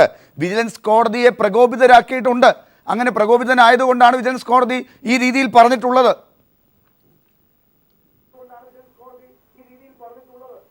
അല്ല ഡോക്ടർ, ഞാനത് നമ്മൾ അതിനെ കുറച്ചുകൂടി ഒരു അക്കാഡമിക് ആയിട്ടോ അല്ലെങ്കിൽ അതിൻ്റെ ഒരു ലീഗൽ ആംഗിളിൽ അതിനെ പരിശോധിച്ചാൽ കോടതി ഈ ചാർജ് ഷീറ്റുകൾ, നിരവധി ചാർജ് ഷീറ്റുകൾ പോലീസ് ഫയൽ ചെയ്യും. ചില ചാർജ് ഷീറ്റുകൾ കോടതി തന്നെ മടക്കും. അത് ഒന്നല്ലെങ്കിൽ ഇട്ടിരിക്കുന്ന ഒഫൻസ് അട്രാക്ട് ചെയ്യുന്ന ഇൻഗ്രീഡിയൻസ് വന്നിട്ടില്ല, യു ഹാവ് ടു റീഫ്രെയിം അല്ലെങ്കിൽ ചാർജസ്, അല്ലെങ്കിൽ റീ ഇൻവെസ്റ്റിഗേറ്റ് എന്ന് പറഞ്ഞ് ആ ചാർജുകൾ മടക്കും. ചില ചാർജ് ഷീറ്റുകൾ വരുമ്പോൾ വേണ്ട വകുപ്പുകൾ ഉൾപ്പെടുത്തിയിട്ടുണ്ടാകില്ല. അങ്ങനെയും കോടതി ചാർജ് ഷീറ്റുകൾ മടക്കാനും അല്ലെങ്കിൽ റീ ഇൻവെസ്റ്റിഗേറ്റ് ചെയ്യാനും ഇതൊക്കെ ഒരു റുട്ടീൻ നോർമൽ പ്രോസസ്. ഇവിടെ ഇപ്പൊ അങ്ങനെ ഒരു ചാർജ് ഷീറ്റിന്റെ കാര്യമൊന്നും അല്ല ഡോക്ടർ മാത്യു കുഴൽനാടൻ. ഒരു കാര്യവും കോടതി കൊടുത്തിട്ടില്ല. ഈ കോടതിയിൽ ഈ കാര്യങ്ങളൊന്നും വരാതിരിക്കാൻ വേണ്ടി കാര്യങ്ങൾ നീട്ടിക്കൊണ്ടുപോയതിൻ്റെ കഥകൾ ഡോക്ടർ ബിജു രമേശിന് പറയാനുണ്ട്. ഇത് കോടതിയുടെ നിരീക്ഷണത്തിൽ വരാതിരിക്കാനുള്ള എല്ലാ പെടാപ്പാടും ഇതുമായി ബന്ധപ്പെട്ടവർ ചെയ്തിട്ടുണ്ട്. അവിടെ അന്വേഷണത്തിൽ ഒരുപാട് പാകപ്പിഴകൾ ഉണ്ടായിട്ടുണ്ട്. തെളിവുകൾ വേണ്ട രീതിയിൽ എടുത്തില്ല. ഈ ഹർജിക്കാരനായ ജോർജ് വട്ടുകുളത്തെ മാത്രമാണ് മൊഴിയെടുത്തത്. ബാക്കി ആരുടെയും കാര്യത്തിൽ ഈ കെ ബാബുവുമായി ബന്ധപ്പെട്ട കേസിൽ ഒരു അന്വേഷണവും നടന്നിട്ടില്ല. അവിടെ എല്ലാം നടന്നു എന്നാണോ ഡോക്ടർ മാത്യു കുഴൽനാടൻ മനസ്സിലാക്കിയിട്ടുള്ളത്? അല്ല, ഞാൻ പറഞ്ഞ് പൂർത്തീകരിക്കാൻ അനുവദിക്കാത്തതുകൊണ്ടാണ്. ഈ ചാർജ് ഷീറ്റുകൾ മടങ്ങുക എന്നുള്ളത് റെഗുലർ പ്രോസസ്സ് എന്നതുപോലെ തന്നെയാണ് ഈ FIRൻ്റെ കാര്യവും. ഇതിപ്പോൾ ഈ ചാർജ് ഷീറ്റിൻ്റെ സ്റ്റേജ് ആയിട്ടില്ല. Much more premature. Doctor Lal പറഞ്ഞതുപോലെ ചാർജ് ഷീറ്റിൻ്റെ സ്റ്റേജിലേക്ക് പോലും വന്നിട്ടില്ല. അന്വേഷണം എന്തുകൊണ്ട് FIR എടുത്തില്ല, അല്ലെങ്കിൽ എന്തുകൊണ്ട് ഇന്ന മൊഴികൾ പരിശോധിച്ചില്ല, അല്ലെങ്കിൽ എന്തുകൊണ്ട് ഇന്ന സാഹചര്യങ്ങളിൽ അന്വേഷണം നടത്തിയില്ല എന്ന് കോടതി ചോദിച്ചു. ഞാൻ അതിലേക്കാണ് വരുന്നത്. അപ്പോൾ വിജിലൻസിൻ്റെ ഭാഗത്തു നിന്നും കേസ് അന്വേഷണത്തിൽ എന്തെങ്കിലും ലാക്കുണാസ് ഉണ്ടായിട്ടുണ്ട് എങ്കിൽ, അല്ലെങ്കിൽ കോടതിയുടെ കാഴ്ചപ്പാടിൽ അത് ഉണ്ടായിട്ടുണ്ട്, കോടതിയുടെ കാഴ്ചപ്പാടിൽ. അതുകൊണ്ടാണ് കോടതി ഇങ്ങനെ പറഞ്ഞത്. കോടതിയുടെ കാഴ്ചപ്പാടിൽ മാത്രമല്ലല്ലോ, സാധാരണ മനുഷ്യർക്ക് മനസ്സിലാകുന്ന ഒരു കാര്യമുണ്ടല്ലോ ഡോക്ടർ മാത്യു കുഴൽനാടൻ. ഒരു QVക്ക് ഇത്ര ദിവസമൊന്നുണ്ട്, 42 ദിവസമാണത്. ഡിസംബർ 9-നാണ് ഈ കോടതി നിർദ്ദേശം നൽകിയത്. ആ ദിവസം കഴിഞ്ഞിരിക്കുന്നു. ഇനിയും 1 മാസം വേണമെന്ന് പറയുന്നത് കോടതിക്ക് ഏത് നിയമം വെച്ച് അനുവദിക്കാൻ പറ്റുന്നതാണ്? ഡോക്ടർ മാത്യു, കെ ബാബുവിനോട്ട് പണി കൊടുത്തത് വിജിലൻസ് തന്നെ അല്ല. അപ്പം അങ്ങനെ ആ ഒരു പോയിന്റ് ആർഗ്യൂ എസ്റ്റാബ്ലിഷ് ചെയ്യാൻ പറ്റുമെന്ന് എനിക്ക് I am unable to agree with you. കാരണം വിജിലൻസ് കെ ബാബുവിന് പണി കൊടുക്കാനായിരുന്നു എങ്കിൽ ഇതിലും എത്രയോ വലിയ പവേഴ്സും അധികാരങ്ങളുമാണ് വിജിലൻസിൻ്റെ കയ്യിലുള്ളത്. അപ്പോൾ കോടതിയുടെ ഒരു പരാമർശത്തിന് വേണ്ടി വെയിറ്റ് ചെയ്യേണ്ടതുണ്ടോ? ഇതിനു മുമ്പ് എത്രയോ മുമ്പ് ഇപ്പോൾ for the sake of argument ഇപ്പോൾ ഡോക്ടർ ലാലിൻ്റെ ആ വാദം ഞാൻ അംഗീകരിക്കുകയാണ്. വിജിലൻസ് കെ ബാബുവിന് പണി കൊടുക്കാൻ വേണ്ടി ചെയ്ത കാര്യമാണ്. ഇതിലും എത്രയോ വലിയ കാര്യം, എത്രയോ ഭംഗിയായി, എത്രയോ നേരത്തെ ചെയ്യാമായിരുന്നു. സോ ഐ മീൻ ആ ഒരു ലൈൻ ഓഫ് ആർഗ്യുമെന്റിൽ ഐ എം നോട്ട് കൺവിൻസ്ഡ്. അല്ലെങ്കിൽ എനിക്ക് ശരി, അങ്ങ് കൺവിൻസ്ഡ് ആകാത്ത കാര്യത്തെക്കുറിച്ച് നമുക്ക് മറ്റുള്ളവരോട് ചോദിക്കാം. ഒരു കാര്യം കൂടി, അങ്ങനെയാണെങ്കിൽ ശ്രീ കെ ബാബു പറഞ്ഞിരിക്കുന്നത് ഇതിനകത്ത് CPMൻ്റെയും ബിജു രമേശിൻ്റെയും ഗൂഢാലോചനയാണ് എന്നാണ്. അതിന് വേണ്ട തെളിവുകൾ അങ്ങയുടെ കൈവശമുണ്ടോ? അങ്ങ് അത് വിശ്വസിക്കുന്നുണ്ടോ? ഇത് വിശ്വസിക്കാത്ത അങ്ങ്? അല്ല, ഞാനിത് സത്യം പറഞ്ഞാൽ ഞാനിതിപ്പോൾ apart from the party lines അല്ലെങ്കിൽ ബിജു രമേശ് എന്നെ ഒരുപക്ഷെ അദ്ദേഹത്തിന് നേരിട്ട് പരിചയം അടുപ്പമൊന്നും ഉണ്ടാവത്തില്ല. എന്നിരുന്നാലും ഈ ഒരു അദ്ദേഹം ഏത് അഴിമതിക്കെതിരെയും പോരാട്ടം നടത്തുന്ന ഒരു വ്യക്തി എന്ന നിലയിൽ, അല്ലെങ്കിൽ അദ്ദേഹത്തിൻ്റെ ആ പരിശ്രമങ്ങളോട് എല്ലാ ബഹുമാനവും നിലനിർത്തി ഞാൻ പലപ്പോഴും അദ്ദേഹത്തിന് അവസരം കിട്ടിയാൽ ചോദിക്കണമെന്ന് വിചാരിച്ചിട്ടുള്ളൊരു കാര്യമാണ്. ബൈബിളിലൊരു വാചകമുണ്ട്, കുറ്റം ചെയ്യാത്തവർ കല്ലെറിയട്ടെ എന്ന്. നിങ്ങൾ ശരിയാണ്, നിങ്ങളുടെ ഈ പോരാട്ടത്തിൻ്റെ അല്ലെങ്കിൽ നിങ്ങൾ നടത്തുന്ന ഇതിനെ ഇകഴ്ത്തി കാണിക്കാനോ അല്ലെങ്കിൽ അതിനെ ഒരു വേറെ രീതിയിൽ വ്യാഖ്യാനിക്കാനോ താല്പര്യമുള്ള ആളല്ല ഞാൻ. പക്ഷേ ഞാൻ വളരെ ആത്മാർത്ഥമായിട്ടൊരു ചോദ്യം ചോദിക്കാൻ ആഗ്രഹിക്കുകയാണ്. ബിജു രമേശ് ഇവിടെ ഉള്ളതുകൊണ്ട് അദ്ദേഹം മറുപടി പറയുമെങ്കിൽ എനിക്ക് താല്പര്യമുണ്ട്. ഞാൻ ചോദിക്കട്ടെ, ഞാൻ നിങ്ങളിൽ നിന്നും പണം വാങ്ങിയിട്ടുണ്ടോ എന്ന് ചോദിച്ചാൽ നിങ്ങൾ എന്ത് മറുപടി പറയും? ഡോക്ടർ ബിജു രമേശ് അതിന് പെട്ടെന്നൊരു മറുപടി കൊടുക്കും. താങ്കൾക്ക് ഞാൻ പൈസ തന്നിട്ടില്ലല്ലോ. അല്ല, ഇതാണ് അല്ല താങ്കൾക്ക് ഞാനിപ്പോൾ എനിക്ക് പരിചയമില്ല, ഞാൻ താങ്കൾക്ക് പൈസ നൽകിയിട്ടില്ല. ഞാൻ സത്യസന്ധമായിട്ടൊരു കാര്യം വളരെ പരസ്യമായി പറയാൻ ആഗ്രഹിക്കുകയാണ്. ഞാൻ അങ്ങിൽ നിന്നും പണം വാങ്ങിയിട്ടുള്ള ആളാണ്. ഞാൻ KSU യൂണിറ്റ് ഭാരവാഹി ആയിരിക്കുമ്പോൾ ഞാൻ അങ്ങയുടെ ഹോട്ടലിൽ ഞങ്ങൾ KSUക്കാർ പിരിവിനായി വരികയും അങ്ങയെ കാണുകയും അങ്ങിൽ നിന്ന് പണം സ്വീകരിച്ചിട്ടുണ്ട്. ഇതാണ് ഞാൻ നിങ്ങൾ എത്രയോ പേർക്ക് യഥാർത്ഥത്തിൽ സത്യസന്ധമായി പറഞ്ഞാൽ, ഞാൻ പറഞ്ഞത് ബിജു രമേശിന് ഇപ്പോൾ കേരളത്തിലെ ജനങ്ങൾ അല്ലെങ്കിൽ ഒരുപാട് പേർ നിങ്ങൾ നടത്തുന്ന ഈ പോരാട്ടത്തെ വളരെ പ്രതീക്ഷയോടെ ആശ്രയിച്ചു. ഞാൻ പറഞ്ഞത് നിങ്ങൾ കുറച്ചുകൂടി ഒരു കറപ്ഷനെതിരെയുള്ള ഒരു ലാർജർ ഒരു പോരാട്ടത്തിന് ഇറങ്ങുക. നിങ്ങൾ നിങ്ങളുടെ ഇതിനോടകമുള്ള ജീവിതത്തിൽ എത്ര ഡോക്ടർ മാത്യു കുഴൽനാടൻ അങ്ങ് കെ എസ് യുവിന്റെ നേതാവായിരുന്നപ്പോൾ ഡോക്ടർ ബിജു രമേശിനോട് പണം വാങ്ങിയത് എങ്ങനെയാണ്? കെ ബാബു എക്സൈസ് മന്ത്രി എന്നുള്ള രീതിയിൽ പ്രീ ബഡ്ജറ്റ് ചർച്ചയുടെ കാര്യത്തിൽ, ലൈസൻസിന്റെ കാര്യത്തിൽ ഫീസ് കൂട്ടുന്ന കാര്യം പറഞ്ഞ് കൂടുതൽ പണം ആകുമെന്നുള്ളത് അവരെ ബോധ്യപ്പെടുത്തി കുറച്ച് പണം ആക്കി കൊടുക്കാൻ വേണ്ടി പണം ചോദിച്ചു വാങ്ങുന്നത് എങ്ങനെയാണ് നിങ്ങൾ പണം വാങ്ങിയതിന്റെ കൂട്ടത്തിൽ ഉൾപ്പെടുത്താൻ സാധിക്കുക? അത് കൊടുത്തു എന്ന് ബിജു രമേശ് പറയുന്നതിനെ നിങ്ങൾ അന്വേഷിച്ച് കണ്ടുപിടിക്കുകയല്ലേ വേണ്ടത്? ഞാൻ പറയാം ഡോക്ടർ ലാല, ഞാൻ അതിന് മറുപടി പറയാം. ഞാൻ പറഞ്ഞു ബിജു രമേശ് എന്ന വ്യക്തി ഇന്ന് കറപ്ഷനെതിരെയുള്ള ഒരു ക്രൂസൈഡർ ആയിട്ട് കേരള സമൂഹത്തിന് മുമ്പിൽ നിൽക്കുകയാണെങ്കിൽ ഞാൻ നിങ്ങൾ പറ എല്ലാ പാർട്ടി മീറ്റിങ്ങിന് പൈസ കൊടുക്കാറുണ്ട്. കെ എസ് യുവിന്റെ എസ് എഫ് ഐയുടെ ഒക്കെ ഓരോ സമ്മേളനം നടക്കുന്നു, അതുമായി ബന്ധപ്പെട്ട് സമ്മേളനം നടക്കുന്നു. പറയാം. എനിക്ക് ഒറ്റ ഒരു മിനിറ്റ് ഞാൻ പറഞ്ഞോട്ടെ. യൂത്ത് കോൺഗ്രസിന്റെ പരിപാടി നടക്കുന്നു, കോൺഗ്രസിന്റെ പരിപാടി നടക്കുന്നു, ഇലക്ഷൻ നടക്കുന്നു. ഇതൊക്കെ നമ്മൾ പൈസ കൊടുക്കാറുണ്ട്, ഇലക്ഷൻ സഹായിക്കാറുണ്ട്. അത് സംഭാവനയായിട്ട് കൊടുക്കുന്നു. നമ്മളെ രാഷ്ട്രീയപരം ആര് വീട്ടിൽ നിന്ന് പൈസ കൊണ്ട് വെച്ചിട്ടല്ലോ ഇലക്ഷൻ നടക്കുന്ന. ജനങ്ങളിൽ നിന്നും ഇവിടെയുള്ള കച്ചവടക്കാരിൽ നിന്നും പൈസ പിരിച്ചിട്ട് തന്നെയാണ് ഇലക്ഷൻ നടത്തുന്നത്. ഇവിടെ നടന്നിരിക്കുന്ന സംഭവം എൻ്റർലി ഡിഫറന്റ് ആണ്. ഇവിടെ ഇലക്ഷൻ പിരിവൊന്നും അല്ല, ഇവിടെ ഒരു കച്ചവടമാണ് അവിടെ നടത്തിയിരിക്കുന്നത്. അധികാരത്തിൽ ലൈസൻസ് ഫീ പുതുക്കുന്നതിലേക്ക് വേണ്ടി അതിലേക്ക് നടത്തിയ കാര്യമാണ്. അല്ല നമ്മൾ ചോദിക്കുമ്പോൾ കൊടുക്കുന്ന അതൊന്നും അഴിമതിയാണെന്നോ അല്ലെ ഈ കെ എസ് യുവിന്റെ ഒരു സമ്മേളനം നടക്കുന്നതിന് ബസ് പിടിച്ച് എല്ലായിടത്തും വരുന്നു, അതിന് എന്തെങ്കിലും ചെറിയൊരു തുക സഹായിക്കണം. മറ്റ് ഒന്ന് രണ്ട് മന്ത്രിമാരുടെ പേരുകൾ ഡോക്ടർ ബിജു രമേശ് പറയാതിരിക്കുന്നത് തെരഞ്ഞെടുപ്പുമായി ബന്ധപ്പെട്ട് കൊടുത്തു എന്നുള്ളത് കൊണ്ടാണ് ഡോക്ടർ ബിജു രമേശ് അവരുടെ പേരുകൾ മാറ്റിവെക്കുന്നത്. അങ്ങനെ ആ ഗണത്തിൽപ്പെട്ടവരും ഉണ്ട് ഈ കൂട്ടത്തിൽ. അത് അങ്ങേക്ക് വേർതിരിച്ച് കാണാവുന്നതാണ്. അല്ല ഡോക്ടർ ലാൽ, ഒരേ ഒരു കാര്യം ചോദിക്കട്ടെ. ഞാൻ അങ്ങ് ബിജു രമേശിന്റെ വാദവും അംഗീകരിക്കുന്നു. അദ്ദേഹം കേരള സമൂഹത്തോട് 100% ആത്മാർത്ഥമായിട്ടും സത്യസന്ധമായിട്ടും അദ്ദേഹം പറയാൻ തയ്യാറാകുമോ? ഞാൻ എൻ്റെ ജീവിതത്തിൽ ഇതുപോലെ കൈക്കൂലി കൊടുത്തിട്ടുള്ളത് കെ ബാബുവിനും അല്ലെങ്കിൽ ഈ വിഷയത്തിൽ മാത്രമാണ്. എൻ്റെ കയ്യിൽ നിന്നും ഈ രാഷ്ട്രീയക്കാരനല്ലാതെ മറ്റൊരു രാഷ്ട്രീയക്കാരും പണം വാങ്ങിയിട്ടില്ല. അത് കറപ്ഷന് വേണ്ടി ഞങ്ങൾ വാങ്ങിയ പോലെ സംഭാവന വാങ്ങിയ കാര്യമല്ല, അല്ലെങ്കിൽ ഒരു കാര്യസാധ്യത്തിന് വേണ്ടി, കാര്യം നടക്കുന്നതിന് വേണ്ടി ഈ എൻ്റെ ജീവിതത്തിലിടയ്ക്ക് ഞാൻ നടത്തിയ ബിസിനസ്സിനോടിടയ്ക്ക് ഈ കേരളത്തിൽ ഒരു നേതാവിനും ഞാൻ പണം കൊടുത്തിട്ടില്ല എന്ന് നെഞ്ചിൽ കൈവച്ച് ഡോക്ടർ ബിജു രമേശിലേക്ക് വരാം. അതിനു മുമ്പ് ഒരുപക്ഷെ തിരിച്ച് രാഷ്ട്രീയ നേതാക്കളും പറയേണ്ടി വരും, ഞങ്ങളും വേറെ ആരിൽ നിന്നും ഈ അഴിമതിയുടെ പേരിൽ പണം വാങ്ങിയിട്ടില്ലെന്ന് നെഞ്ചിൽ കൈവച്ച് മറ്റു രാഷ്ട്രീയ നേതാക്കളും പറയേണ്ടി വരും. ഡോക്ടർ മാത്യു കുഴൽനാടൻ, ആ വിഷയത്തിലേക്ക് നമുക്കിപ്പോൾ പോകാൻ സമയമുണ്ടോയെന്ന് അറിയില്ല. എന്തായാലും ബിജു രമേശിലേക്ക് വരുമ്പോൾ അദ്ദേഹം അതിന് മറുപടി പറയും. ഞാൻ തിരിച്ചു വരാം. അഡ്വക്കേറ്റ് ഉദയഭാനു കൂടി ചേർന്നിട്ടുണ്ട്. അദ്ദേഹത്തിലേക്ക് പോകുന്നതിന് മുമ്പ് അഡ്വക്കേറ്റ് മുഹമ്മദ് റിയാസ്, രാഷ്ട്രീയമായ ചില പരാമർശങ്ങൾ കൂടി ഇപ്പോൾ ഡോക്ടർ മാത്യു കുഴൽനാടൻ്റെ ആയി ബന്ധപ്പെട്ട ചർച്ചയിൽ കൂടി കടന്നു വന്നിട്ടുണ്ട്. കെ ബാബു പറഞ്ഞതിനകത്തുമുണ്ട്. എങ്ങനെ കാണുന്നു കെ ബാബുവിൻ്റെ രാജിയെ ഇപ്പോൾ? ഒന്ന്, ശ്രീ വി എം സുധീരൻ്റെ ജാഥ മുദ്രാവാക്യം ഏറെക്കുറെ ശരിവെക്കുന്ന രീതിയിലേക്കാണ് കാര്യങ്ങൾ പോകുന്നത്. കേരളത്തെ ജനങ്ങളെ രക്ഷിച്ചുകൊണ്ടിരിക്കുകയാണ്. കെ എം മാണി രാജിവെച്ചു, ബാബു രാജിവെച്ചു. അടുത്തതാര് എന്നുള്ളതാണ് ചോദ്യം.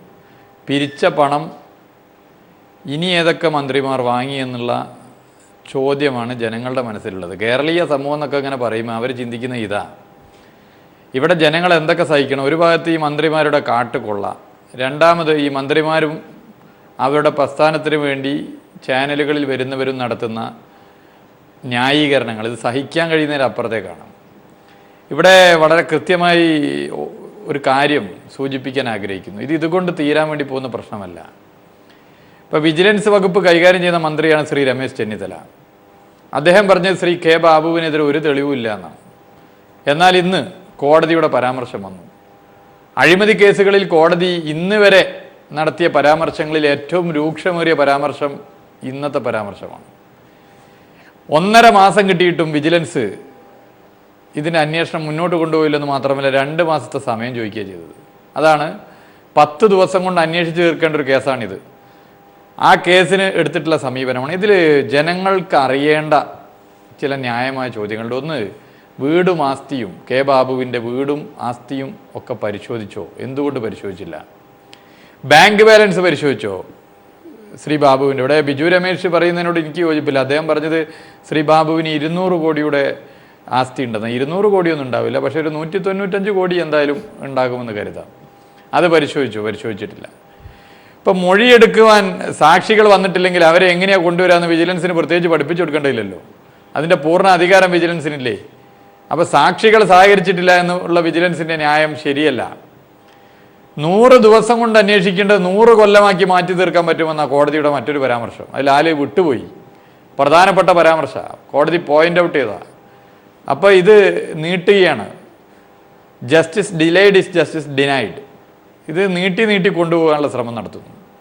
പിന്നെ പ്രധാനപ്പെട്ട ഒരു ആരോപണം നിശ്ചയദാർഢ്യം, ആത്മാർത്ഥത, സത്യസന്ധത. ഇവ ലെവലേശം പോലും വിജിലൻസിനില്ല. യഥാർത്ഥത്തിൽ ശ്രീ ബാബു രാജിവെച്ചാൽ മാത്രം ഈ പ്രശ്നം തീരുന്നില്ല. വിജിലൻസ് വകുപ്പ് കൈകാര്യം ചെയ്യുന്ന ശ്രീ രമേശ് ചെന്നിത്തല ഇതിന് ഉത്തരം പറയണം സമൂഹത്തോട്. അതാണ് ഇതിലെ പ്രധാനപ്പെട്ട പ്രശ്നം. പിന്നെ പിരിച്ച 27 കോടിയിലെ ബാക്കി ആർക്ക് പോയി? അവിടെയാണ് ശ്രീ ഉമ്മൻചാണ്ടി നിന്നിങ്ങനെ വിറക്കുന്നത്. ശ്രീ ബാബു സമം ഉമ്മൻചാണ്ടിയാണെന്ന് എല്ലാവർക്കും അറിയാം. ശ്രീ കെ എം മാണി രാജിവെക്കുന്ന സമയത്ത് അടുത്തത് ബാബു ആണെന്ന് ഞങ്ങൾ പറഞ്ഞിരുന്നു. ഞങ്ങളുടെ പ്രതിപക്ഷ നേതാവും പാർട്ടി സംസ്ഥാന സെക്രട്ടറിയും ഞങ്ങളുടെ നേതാക്കന്മാരൊക്കെ ചൂണ്ടിക്കാട്ടി. അന്ന് അതിനെ ശക്തമായി എതിർത്തവരും ചാനൽ ചർച്ചയിൽ വന്ന് വലിയ രീതിയിലേക്കുള്ള വാഗ്വാദങ്ങൾ നടത്തിയ ആളുകൾക്കും അന്ന് ഞങ്ങൾ പറഞ്ഞത് ശരിവെക്കുന്ന രീതിയിലേക്ക് കാര്യങ്ങൾ പോയി എന്ന് കൃത്യമായി കാണാൻ വേണ്ടി സാധിക്കും. ഇവിടെ വ്യക്തമായ സാക്ഷിമൊഴികൾ ഉണ്ടായിട്ടും അതിനെതിരെ നിലപാടെടുക്കാൻ വേണ്ടി സാധിച്ചില്ല. അവിടെയാണ് ഇതിനകത്ത് വിജിലൻസ് എന്ന് പറയുന്ന സംവിധാനത്തെ എങ്ങനെയാണ് ഈ ഗവൺമെന്റ് ഉപയോഗപ്പെടുത്തുന്നത് എന്നുള്ളതിന്റെ ഏറ്റവും വലിയ ഉദാഹരണം. ഈ ചോദ്യങ്ങൾക്കാണ് ഉത്തരം പറയേണ്ടത്. മുഹമ്മദ് റിയാസ് ബിജു രമേശിനോട് കൃത്യമായ ഉത്തരം ഡോക്ടർ മാത്യു കുഴൽനാടനൊക്കെ നൽകേണ്ടത്. അതേസമയം കെ ബാബു ഉന്നയിച്ച മറ്റൊരു കാര്യത്തിന് കൂടി നിങ്ങൾ മറുപടി പറയേണ്ടതുണ്ട്. നിങ്ങളുടെ ഗൂഢാലോചനയാണ് കെ ബാബുവിനെ വീഴ്ത്തിയത്, അദ്ദേഹം ഇത്രയും ദിവസം പറയാതിരുന്നത് എന്നുള്ളതാണ്. അതിനും നിങ്ങൾ മറുപടി പറയേണ്ടതില്ലേ?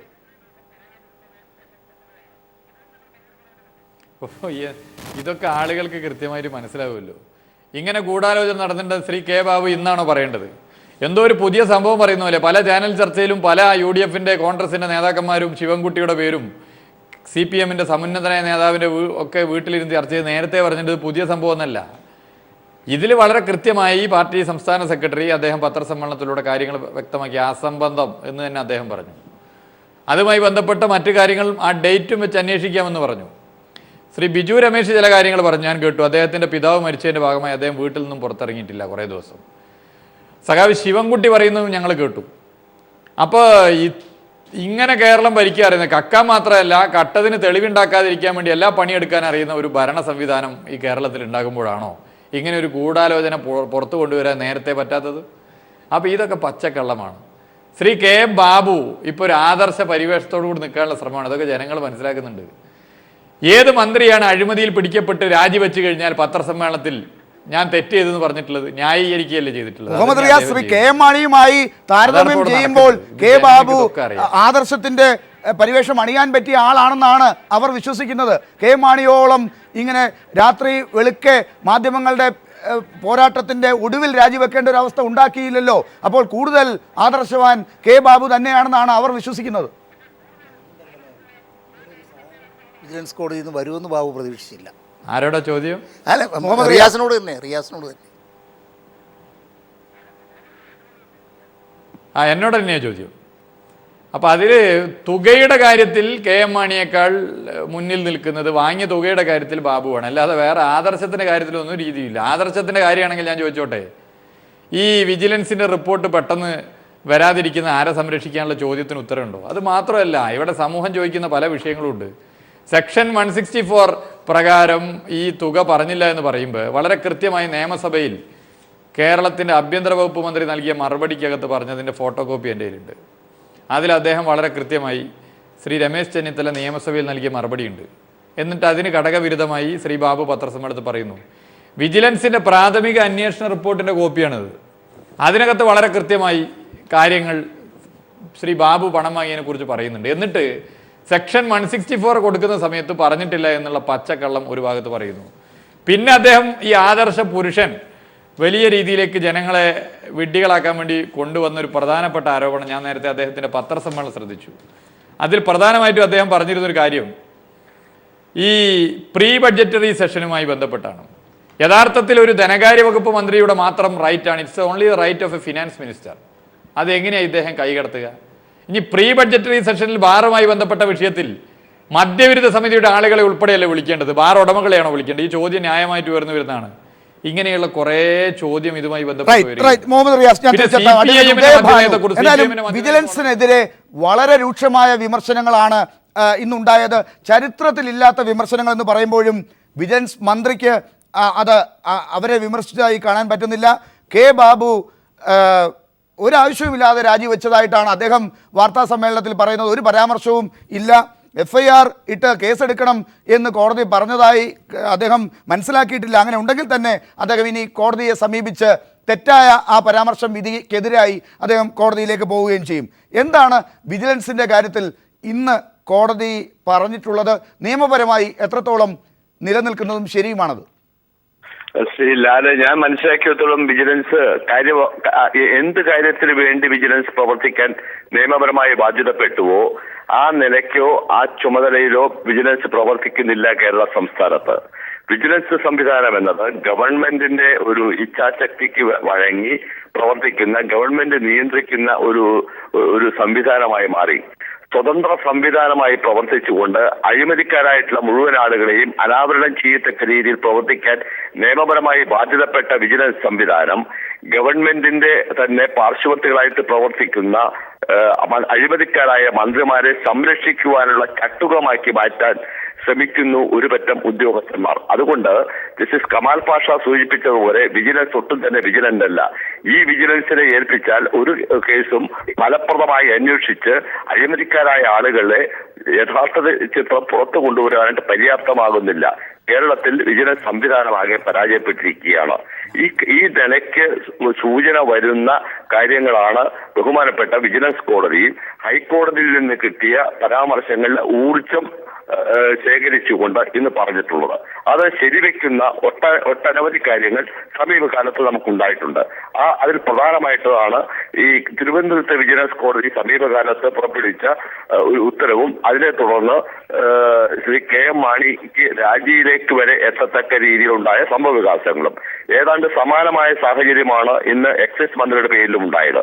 എക്സൈസ് മന്ത്രി ആകട്ടെ ശ്രീ ബിജു രമേശിന്റെ 164 മൊഴിയിൽ പറഞ്ഞിട്ടുള്ള കാര്യങ്ങളെ സംബന്ധിച്ച് ഒരു അന്വേഷണം ശ്രീ വിൻസെന്റ് പോൾ ചുമതലയിൽ ഉണ്ടായിരുന്ന കാലത്ത് നടത്തിയെങ്കിലും അന്ന് നടത്തിയ ഉദ്യോഗസ്ഥൻ ശ്രീ ബിജു രമേശിനോട് മൊഴി കൊടുക്കാനായി കോടതിയിൽ അദ്ദേഹത്തിന് മുമ്പാകെ എത്തുന്ന സമയത്ത് ഒരു 1-2 ദിവസങ്ങൾ എറണാകുളത്ത് തങ്ങാൻ തക്കവണ്ണം തയ്യാറായി വരണമെന്ന് ആദ്യം പറഞ്ഞുവെങ്കിലും കേവലം 3-3.5 മണിക്കൂർ കൊണ്ട് മൊഴി പൂർണ്ണമായിട്ട് എടുത്തു കഴിഞ്ഞു.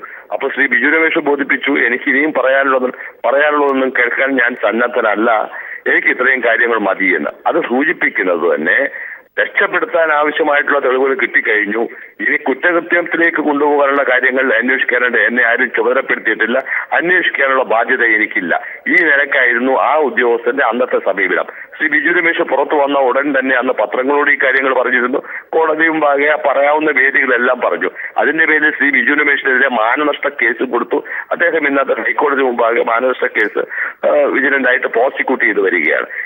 ഇതാണ് കേരളത്തിലെ ഒരു പശ്ചാത്തലം. അഴിമതിക്കെതിരെ ആരെങ്കിലും പറയുകയോ കോടതികൾ ഈ കാര്യം ഗൗരവമായിട്ട് എടുക്കണമെന്ന നിലയ്ക്ക് ശാസനകൾ കൊടുക്കുകയോ ചെയ്താൽ അവരെയെല്ലാം മോശക്കാരാക്കുന്ന രീതിയിലുള്ള പ്രതികരണവും പ്രചാരണങ്ങളും കൊണ്ടുവരികയും തങ്ങളൊക്കെ ആദർശത്തിന്റെ പരിവേഷം ശ്രമിച്ച് ആദർശത്തിന്റെ സംരക്ഷകരാണ്, കാവൽ മാലാഖമാരാണ് എന്ന നിലയ്ക്ക് സ്വയം പ്രഖ്യാപിച്ചുകൊണ്ട് നടത്തുന്നു. ഇവരൊന്നും പറയുന്ന രീതിയിലുള്ള സ്വയം പ്രഖ്യാപിക്കാനുള്ള ആർജവം ഉള്ള ആളുകളാണ് എന്ന് കേരളത്തിലെ പൊതുസമൂഹം അംഗീകരിച്ചു കൊടുക്കുകയില്ല എന്ന ബോധ്യം അവർക്കുള്ളതുകൊണ്ടാണ് അവർ സ്വയം പ്രഖ്യാപിക്കാൻ തയ്യാറാകുന്നത്. ഇതിനെ നമ്മൾ മനസ്സിലാക്കണം.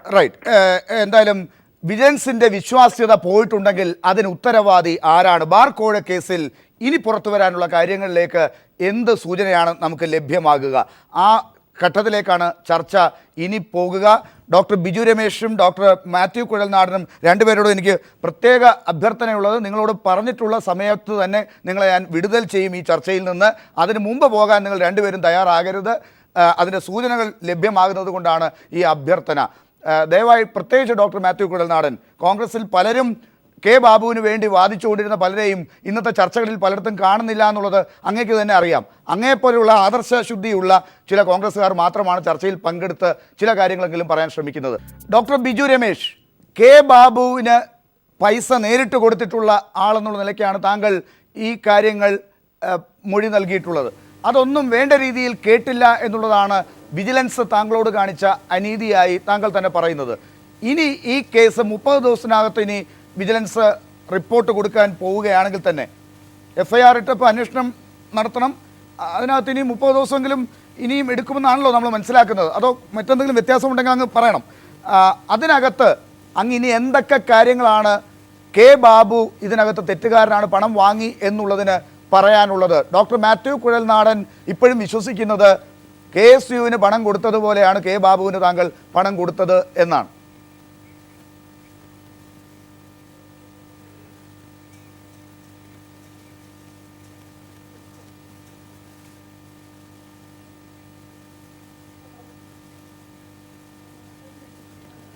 ഡോക്ടർ ബിജു രമേശിനെ കേൾക്കുന്നില്ല എന്ന് തോന്നുന്നു. ഞാൻ അതിലേക്ക് വരാം. ശ്രീ ഡോക്ടർ മാത്യു കുഴൽനാടൻ, ഇവിടെ ഇപ്പോൾ അഡ്വക്കേറ്റ് ഉദയഭാനു പറഞ്ഞത്, മുഹമ്മദ് റിയാസ് പറഞ്ഞത്, മറ്റുള്ള പല അതിഥികളും പറഞ്ഞത് താങ്കൾ കേട്ട് കാണും. എല്ലാവർക്കും പറയാനുള്ള ഒറ്റ കാര്യമേ ഉള്ളൂ, കോടതി എന്ന് പറഞ്ഞ കാര്യം തന്നെ. വിജിലൻസ് വേണ്ട രീതിയിൽ ഈ കാര്യങ്ങൾ അന്വേഷിച്ചിട്ടില്ല.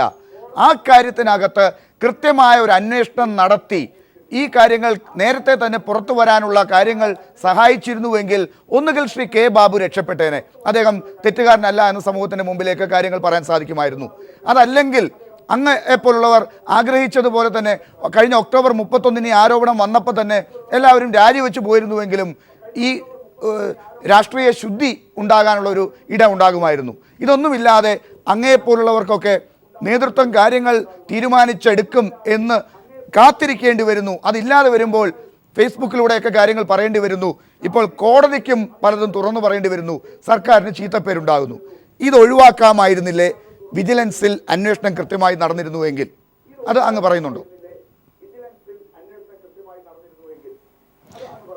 അല്ല, ആ ഒരു ഡോക്ടർ ലാലിൻ്റെ ആ ഒരു വാദത്തോട് ഞാൻ പൂർണ്ണമായിട്ടും വിയോജിക്കുന്നില്ല. കാരണം വിജിലൻസിൻ്റെ ഭാഗത്ത് വീഴ്ച പറ്റിയിട്ടുണ്ട് എങ്കിൽ, കോടതി പറഞ്ഞതുപോലെ ഉള്ള വീഴ്ച പറ്റിയിട്ടുണ്ട് എങ്കിൽ തീർച്ചയായിട്ടും പരിശോധിക്കേണ്ടതാണ്. കാരണം വിജിലൻസ് ഒരു സർക്കാരിൻ്റെ കാലഘട്ടത്ത് മാത്രം നിലനിൽക്കേണ്ട ഒന്നല്ലല്ലോ. നമ്മുടെ സംസ്ഥാനത്ത് ഞാനും അങ്ങും പൗരന്മാരായിരിക്കുന്ന ഈ രാജ്യത്ത് നമ്മുടെ ഈ സംവിധാനത്തെ ഈ കുറ്റമറ്റതാക്കി നിർത്താൻ നമ്മൾ സൃഷ്ടിച്ചിട്ടുള്ള ഒരു സിസ്റ്റത്തിൻ്റെ ഭാഗമായിട്ടുള്ളതാണ് വിജിലൻസ്. അത് എഫിഷ്യൻ്റായിട്ടും എഫക്റ്റീവായിട്ടും വർക്ക് ചെയ്യേണ്ടതും പ്രവർത്തിക്കേണ്ടതും അതിൻ്റെ വിശ്വാസ്യത ഉയർത്തിപ്പിടിക്കേണ്ടതും അത് കോൺഗ്രസ്സുകാരനായ എനിക്കോ അല്ലെങ്കിൽ മാധ്യമപ്രവർത്തകനായ അങ്ങേരെയോ മാത്രം ബാധിക്കുന്നതല്ല, നമ്മളെ മുഴുവൻ ആളുകളെയും ബാധിക്കുന്നതാണ്. അതുകൊണ്ട് തന്നെ എന്തെങ്കിലും വീഴ്ച, മനഃപൂർവ്വമായ വീഴ്ച അല്ലെങ്കിൽ എന്തെങ്കിലും നമ്മൾക്ക് ഏതെങ്കിലും പർട്ടിക്കുലർ ഉദ്യോഗസ്ഥൻ്റെ ഭാഗത്തുനിന്ന് വീഴ്ച ഉണ്ടായതായി തെളിയാൻ കഴിഞ്ഞാൽ തീർച്ചയായിട്ടും അത് ഭരണ നേതൃത്വം അല്ലെങ്കിൽ അതിന് നേതൃത്വം കൊടുക്കുന്ന ആഭ്യന്തരമന്ത്രി അടക്കമുള്ളവർ ആ കാര്യത്തിൽ ഗൗരവത്തോടെ പരിശോധിച്ച് ചെയ്യേണ്ട കാര്യങ്ങൾ ചെയ്യണമെന്ന് തന്നെയാണ് എൻ്റെ അഭിപ്രായം. അത് പറയുന്നതിനൊന്നും യാതൊരു മടിയും സങ്കോചവും ആ കാര്യത്തിലില്ല. പിന്നെ കോടതിയുടെ പരാമർശം ഇപ്പോൾ വിജിലൻസിനെതിരെയാകുമ്പോൾ അവരുടെ ഭാഗം പറയാൻ ഇവിടെ ആരുമില്ല എന്നതുകൂടി നമ്മൾ മനസ്സിലാക്കണം. ഒരുപക്ഷെ ഞാനതിൻ്റെ മുഴുവൻ എൻ്റയർ ഈ കോടതി പ്രൊസീജിങ്സിൻ്റെ ഭാഗം ഞാൻ കേട്ടതല്ല, കണ്ടതല്ല. അതുകൊണ്ട് തന്നെ എക്സ്ട്രാക്ട്സ് ആണ് നമ്മളെല്ലാവരും പറയുന്നത്. അപ്പോൾ പിന്നെ എൻ്റെ ഒരു റിക്വസ്റ്റ് ഉള്ളത്, നമ്മൾ ഇതുപോലെ നമ്മുടെ ഈ ഓരോ സിസ്റ്റത്തിലും അല്ലെങ്കിൽ വിജിലൻസിലെ ആണെങ്കിലും CBI ആണെങ്കിലും അന്വേഷണം ആണെങ്കിലും പോലീസ് ആണെങ്കിലും ഒരു പൊളിറ്റിക്കൽ മോട്ടീവിന് വേണ്ടി അവരുടെയൊക്കെ മുറയിൽ പാടെ തകർത്ത് അതിൻ്റെ വിശ്വാസ്യത തീർത്തും സമൂഹത്തിൽ ഇല്ലാതാക്കുന്നത് ഒട്ടും ഗുണകരമാവില്ല. തീർച്ചയായിട്ടും ഡോക്ടർ ബിജു രമേശ്, രാഷ്ട്രീയ നേതാക്കളുടെയൊക്കെ പൊളിറ്റിക്കൽ മൊറലിന് എതിരായിട്ടുള്ള ഒരു യുദ്ധമല്ല ഇത്. ഇത് ഒരു തരത്തിൽ ജനങ്ങളുടെ അധികാര സ്ഥാനത്ത്, ജനങ്ങൾ അധികാരത്തിൽ ഏറ്റിട്ടുള്ള ആളുകൾ ആ സ്ഥാനത്തിരുന്നു കൊണ്ട് ഒഴിവാക്കേണ്ട അഴിമതിയുടെ കാര്യങ്ങൾ അവിടെ നടക്കുന്നുണ്ടെങ്കിൽ അത് പുറത്തു കൊണ്ടുവരാനുള്ള ചിലരുടെ പടയൊരുക്കത്തിൻ്റെ കൂടെ നിൽക്കുന്നതാണ്. അത് തെളിയിക്കാനും അതിനൊപ്പം തെളിവുകൾ നിരത്താനുള്ള ബാധ്യത എല്ലാവർക്കുമുണ്ട്. ഇവിടെ വിജിലൻസിൻ്റെ ആളുകൾ വേണമെന്നില്ല, പക്ഷേ ഭരിക്കുന്ന ആളുകളുടെ പ്രസ്ഥാനത്തിൻ്റെ ഭാഗമായിട്ടുള്ളവർക്ക് അത് മറുപടി പറയാനുള്ള അവകാശമുണ്ട്, അവർക്ക് അതിനുള്ള ഉത്തരവാദിത്തമുണ്ട്. അത് ആണ് ഡോക്ടർ മാത്യു കുഴൽനാടനിൽ നിന്ന് ശ്രമിക്കുന്നത്. ഒരുപക്ഷെ അങ്ങേക്ക് അതിന് പറ്റാതെ പോകുന്നത് അങ്ങേക്ക് താല്പര്യമില്ലാത്ത കാര്യങ്ങൾ അവിടെ നടക്കുന്നത് കൊണ്ടാകാം എന്ന് ഞാൻ ഊഹിക്കുന്നു. ഒരു ചോദ്യം ഈ ഘട്ടത്തിലുള്ളത്, ഇന്നത്തെ ദിവസത്തിൻ്റെ കാര്യം നോക്കുക ഡോക്ടർ മാത്യു കുഴൽനാടൻ. മെട്രോ എന്ന് പറഞ്ഞ് വലിയൊരു കാര്യം നിങ്ങൾ ജനങ്ങളുടെ മുമ്പിലേക്ക് അവതരിപ്പിക്കാൻ ശ്രമിച്ച കൊച്ചി മെട്രോയുടെ കാര്യം ഈ ഒരൊറ്റ സംഭവം കൊണ്ട് അതിൻ്റെ ഗ്രേസ് പോലും ഇല്ലാതായി. അതാരാണ് അതിന് ഉത്തരവാദി? VM സുധീരൻ്റെ ജനരക്ഷാ യാത്ര ഇന്ന് നിർത്തിവെക്കാനിടയായത് മറ്റൊരു ദൗർഭാഗ്യകരമായ കാര്യമാണെങ്കിൽ കൂടി ആ ജനരക്ഷാ യാത്രയെക്കുറിച്ച് പ്രതിപക്ഷ നേതാവ് ചോദിച്ചത് എന്താണ്? ജനങ്ങളെ രക്ഷിക്കാൻ വേണ്ടിയുള്ള ആ യാത്രയിൽ കെ ബാബു രാജിവെച്ചിരിക്കുന്നു.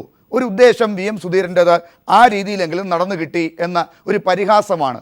ഇങ്ങനെ പരിഹാസപാത്രങ്ങളാകേണ്ടി വന്നത് ആരുടെ ചെയ്തികൾ കൊണ്ടാണ് എന്നാണ് ചോദ്യം. അത് രാഷ്ട്രീയമായി മാത്രം ഡോക്ടർ മാത്യു കുഴൽനാടൻ എടുക്കില്ലല്ലോ.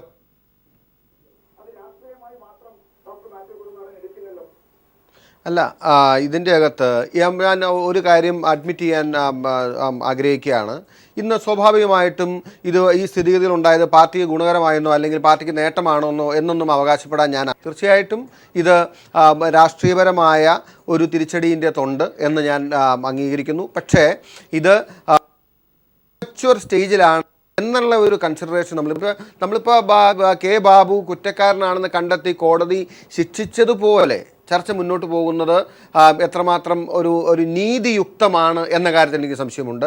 പിന്നെ ഡോക്ടർ മാത്യു കുഴൽനാടൻ ഇന്ന് കോടതി ശിക്ഷിച്ചത് ഈ സർക്കാരിനെയും നിങ്ങളെപ്പോലെയുള്ള ആദർശശുദ്ധി എന്ന് ഞാൻ വീണ്ടും എടുത്തു പറയുന്നു, അങ്ങനെയുള്ള നേതാക്കന്മാരെയുമാണ് ശിക്ഷിച്ചത്. നിങ്ങളെയൊക്കെ ജനങ്ങളുടെ മുമ്പിൽ ഇങ്ങനെ ഉത്തരം പറയാൻ വിട്ടുകൊടുക്കുന്ന രീതിയിലേക്ക് കൊണ്ടുവന്ന് എത്തിച്ചതാരാണ്? നിങ്ങൾക്ക് ഈ ബുദ്ധിമുട്ട് ഉണ്ടാക്കിയതാരാണ്? ശിക്ഷിച്ചത് ശരിക്കും ആരെയാണ്? കെ ബാബുവിനെ അല്ല, നിങ്ങളെയാണ്.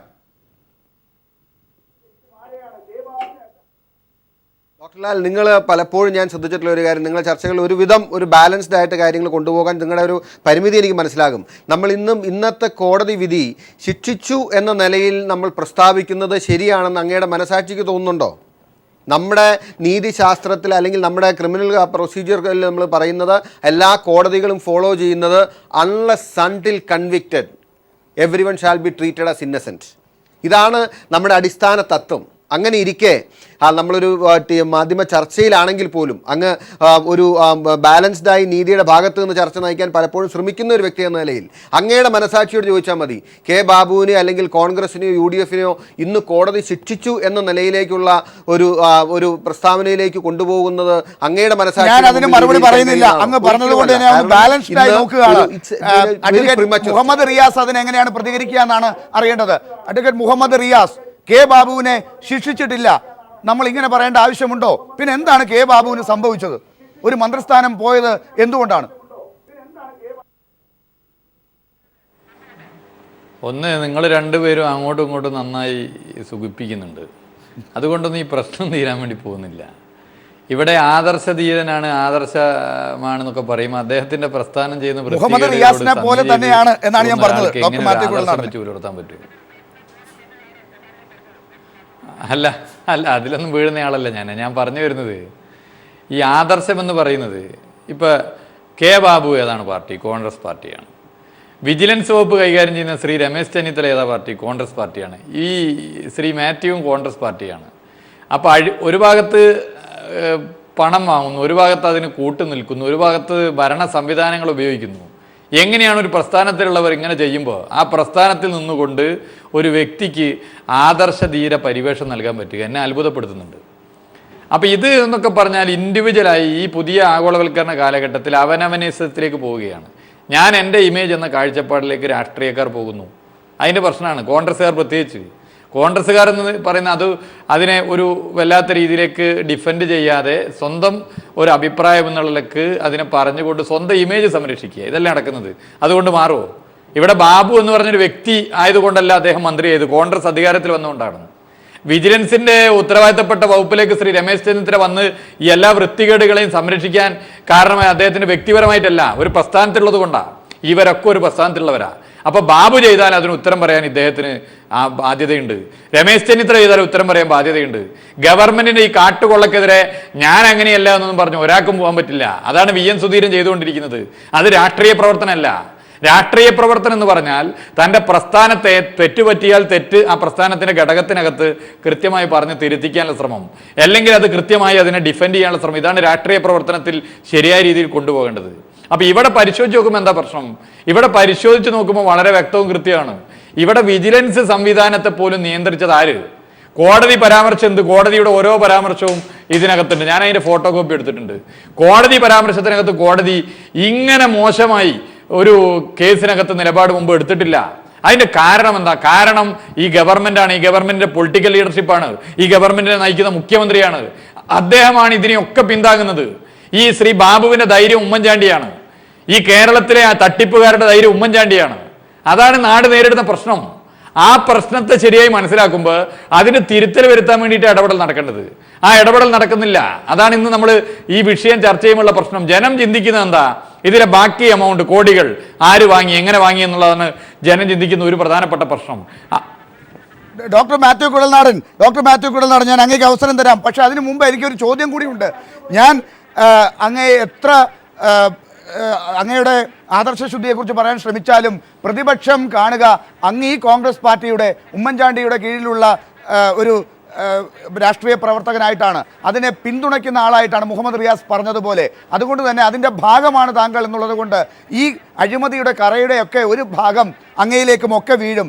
ഇന്ന് നമ്മൾ ചോദിക്കുന്ന, ഇന്ന് ഈ കോടതി ചോദിച്ചിട്ടുള്ള ചോദ്യങ്ങളെല്ലാം കഴിഞ്ഞ 1.5 വർഷമായി മാധ്യമങ്ങൾ ചോദിച്ചുകൊണ്ടിരുന്നതാണ്. ഇന്നാണ് ആ ചോദ്യം എല്ലാം കൂടി കോടതിയിലൂടെ വന്നത്. ഇതിന് ഉത്തരം പറയേണ്ടവരാണ് നിങ്ങൾ, അതിനകത്ത് ഇടപെടേണ്ടവരാണ്, ഈ നേതൃത്വത്തെ തിരുത്തേണ്ടവരാണ്. അത് തിരുത്തുന്നില്ല എന്ന ആരോപണം വരുന്നു. അങ്ങനെ തിരുത്തുന്നില്ലെങ്കിൽ, നിങ്ങൾ തിരുത്തിക്കാൻ ശ്രമിക്കുന്നില്ലെങ്കിൽ നിങ്ങളും ഇതിൻ്റെ ഭാഗമാണ് എന്ന് മുഹമ്മദ് റിയാസ് പറഞ്ഞത് ശരിവെക്കേണ്ടി വരും.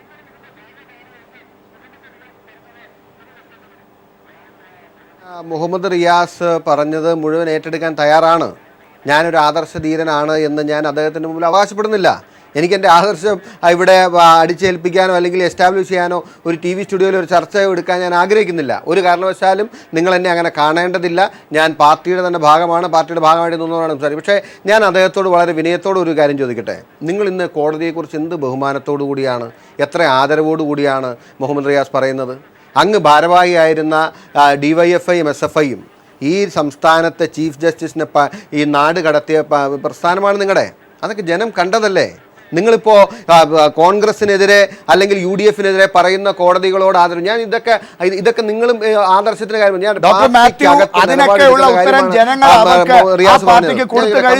അതിനുശേഷമുള്ള പുതിയ കഥകളാണ് ഇപ്പോഴുള്ളത്. അതിന് നിങ്ങൾ എങ്ങനെ പെരുമാറുന്നു? അവർ അന്ന് ചെയ്തതുപോലെയാണ് പെരുമാറുന്നതെങ്കിൽ അവരോട് അന്ന് ജനങ്ങൾ കാണിച്ചത് നിങ്ങളോടും കാണിക്കും. അപ്പോൾ അങ്ങനെ ആവർത്തിക്കുകയല്ലല്ലോ വേണ്ടത്. നിങ്ങൾ കൃത്യമായി ഈ കാര്യത്തിൽ ഇടപെടണ്ടേ, ഈ ചോദ്യങ്ങൾക്ക് ഉത്തരം പറയണ്ടേ? അല്ല, ഞാൻ ചോദിക്കട്ടെ, ഇപ്പോൾ കോൺഗ്രസിൻ്റെ ഒരു മന്ത്രിക്കെതിരെ FIR ഇടണമെന്ന് കോടതിയുടെ ഒരു സ്റ്റേറ്റ്മെൻറ്റ് വന്നിട്ട് മന്ത്രി രാജിവെക്കാതെ ഇരുന്നിട്ട് അതിനെ ന്യായീകരിക്കുകയാണെങ്കിൽ മനസ്സിലാക്കാം. മുഹമ്മദ് റിയാസിൻ്റെ വാദം കേട്ടാൽ തോന്നുക ഈ ഒരു സംഭവത്തിൽ ഇനിയിപ്പോൾ ഒരു വെരി പ്രിമച്വർ. ഞാൻ ചോദിക്കട്ടെ, എളമരം കരീമിനെതിരെ FIR ഇട്ടില്ലായിരുന്നോ? ഡോക്ടർ തോമസ് ഐസക്കിനെതിരെ FIR വന്നിരുന്നില്ലേ? ഞാൻ ആദർശധീരനല്ലെന്ന് സമ്മതിച്ചുകൊണ്ട് ഞാൻ ചോദിക്കട്ടെ, മുഹമ്മദ് റിയാസ് പാർട്ടി ഘടകത്തിനോ അകത്തോ പുറത്തോ നിലപാടെടുത്തോ? മാർക്സിസ്റ്റ് പാർട്ടിക്കെതിരെ അകത്ത് ആർക്കെതിരെ FIR വന്നു? ഞാൻ ഇന്ന് ജയരാജൻ CBI കേസിൽ പ്രതിയാണ്. മുഹമ്മദ് റിയാസിന് ഇന്ന് ഈ സ്റ്റുഡിയോയിലിരുന്ന് നിങ്ങളുടെ ഒരു നിലപാട് പരസ്യമായി പറയാൻ കഴിയുമോ? ബാബുവിന്റെ അതേ സ്ഥാനത്താണ് FIR ഇട്ട് പ്രതിസ്ഥാനത്ത്. ഞാൻ ചോദിക്കട്ടെ, മുഹമ്മദ് റിയാസിന് തന്റെ ഇടമുണ്ടെങ്കിൽ ഞാൻ പറയട്ടെ, അദ്ദേഹം ഒരു കാര്യം പറ, അദ്ദേഹം ഇത്രയും പറഞ്ഞ നിലയ്ക്ക് ഈ കെ ബാബുവിൻ്റെ അതേ സ്ഥാനത്ത് നിൽക്കുന്ന ആളാണ്, അല്ലെങ്കിൽ FIRൽ പ്രതിയായി മുൻകൂർ ജാമ്യാപേക്ഷ കൊടുത്തിരിക്കുന്ന ആളാണ് MV ജയരാജൻ. നിങ്ങൾക്ക് അന്നേരം അവിടുത്തെ ഇതൊന്നും ബാധകമല്ല, ഈ കാര്യങ്ങളൊന്നും ബാധകമല്ല. ചർച്ച ചെയ്തിരുന്നു. ഞാൻ റിയാസിലേക്ക് വരുന്നതിന് മുമ്പ് ഒരു കാര്യം കൂടി ഞാൻ ഡോക്ടർ മാത്യുവിലേക്ക് ഞാൻ പറയട്ടെ. ആ കാര്യം നമ്മൾ ചർച്ച ചെയ്തു, കഴിഞ്ഞ ദിവസം ചർച്ച ചെയ്തു. ഇതല്ല, ഇതാ ഇപ്പൊ ഇവിടുത്തെ ചോദ്യം. ഈ കേസിൽ ഒരുപക്ഷെ അങ്ങ് പറഞ്ഞ നേരത്തെ പറഞ്ഞ ആ കേസിന്റെ നാൾ വഴികളിൽ അന്വേഷണത്തിൽ കുഴപ്പങ്ങൾ ഉണ്ടായിട്ടുണ്ടെങ്കിൽ നിങ്ങളും അത് ഉന്നയിച്ചിട്ടുണ്ടാകും, അന്ന് മാധ്യമങ്ങൾ അത് ചർച്ച ചെയ്തിട്ടുണ്ടാകും. ഇന്നിപ്പോ വന്നിരിക്കുന്നത് എന്താണ്? കെ ബാബു രാജിവെച്ച കാര്യത്തിൽ ബാബുവിന്റെ വീടും ആസ്തിയും പരിശോധിച്ചോ? അതാണ് ആദ്യത്തെ ചോദ്യം. അത് ചെയ്തോ? ഈ അന്വേഷണ ഏജൻസി അത് ചെയ്തോ?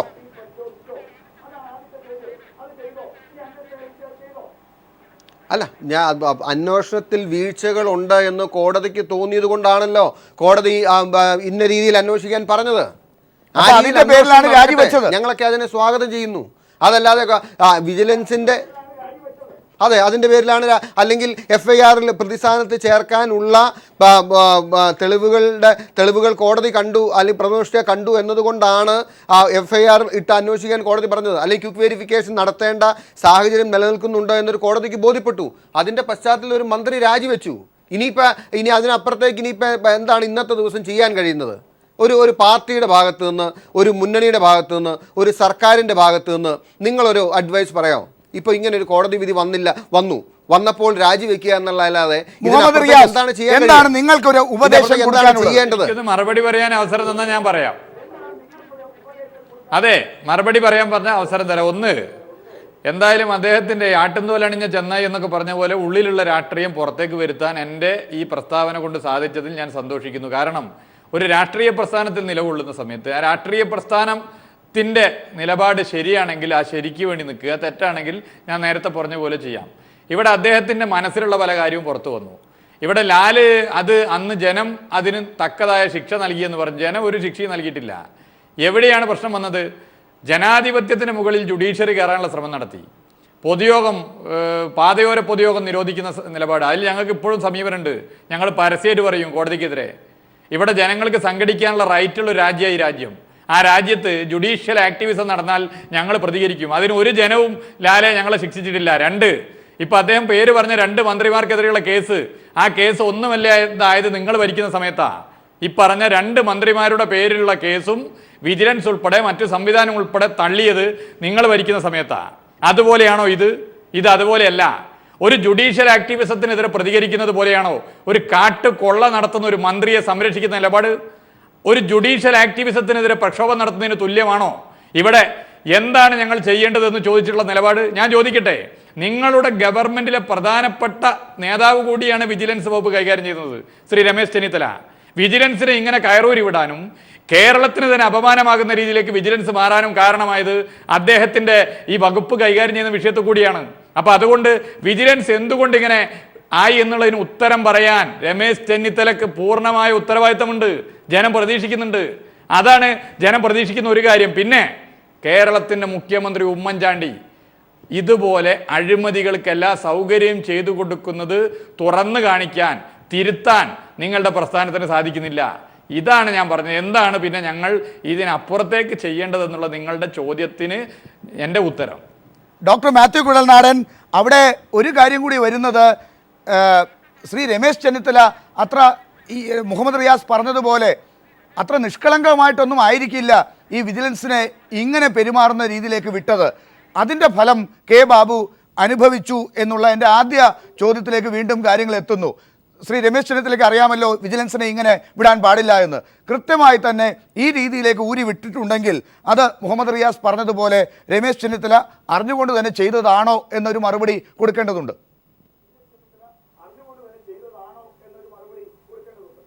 ഇല്ല ഡോക്ടർ, ഞാൻ അങ്ങനെ ആ നിലയിലുള്ള ഒരു ചർച്ചയ്ക്ക് യാതൊരു പ്രസക്തിയും ഞാൻ കാണുന്നില്ല. നമ്മളെങ്ങനെയാണ് അങ്ങനെ ആ നിലയിലേക്ക് ചർച്ച കൊണ്ടുപോകാൻ ശ്രമിക്കുന്നത്? വളരെ ബാലിശമാണ്. ഞാൻ പറഞ്ഞു, ഞാൻ അങ്ങനെയുള്ള കാര്യങ്ങളോട് പ്രതികരിക്കാൻ ആഗ്രഹിക്കുന്നില്ല. രമേശ് ചെന്നിത്തല വിജിലൻസിനെ കൊണ്ട് ബാബുവിനെ രക്ഷിക്കാൻ ശ്രമിച്ചു എന്ന രീതിയിൽ കോടതിയിൽ വരുന്നത് അതൊക്കെ വെറുതെ സിനിമാക്കഥ പോലെ കാണിക്കാം. വേണമെങ്കിൽ റിയാസിനൊക്കെ വേണമെങ്കിൽ എന്ത് ആരോപണങ്ങൾ ഉന്നയിക്കാം, എന്ത് വേണമെങ്കിലും പറയാം. അദ്ദേഹത്തിന് പറയാനുള്ള സ്വാതന്ത്ര്യമുണ്ട്. അദ്ദേഹം പറയുന്ന എല്ലാത്തിനോടും പ്രതികരിക്കാനും ഞാൻ ആഗ്രഹിക്കുന്നില്ല.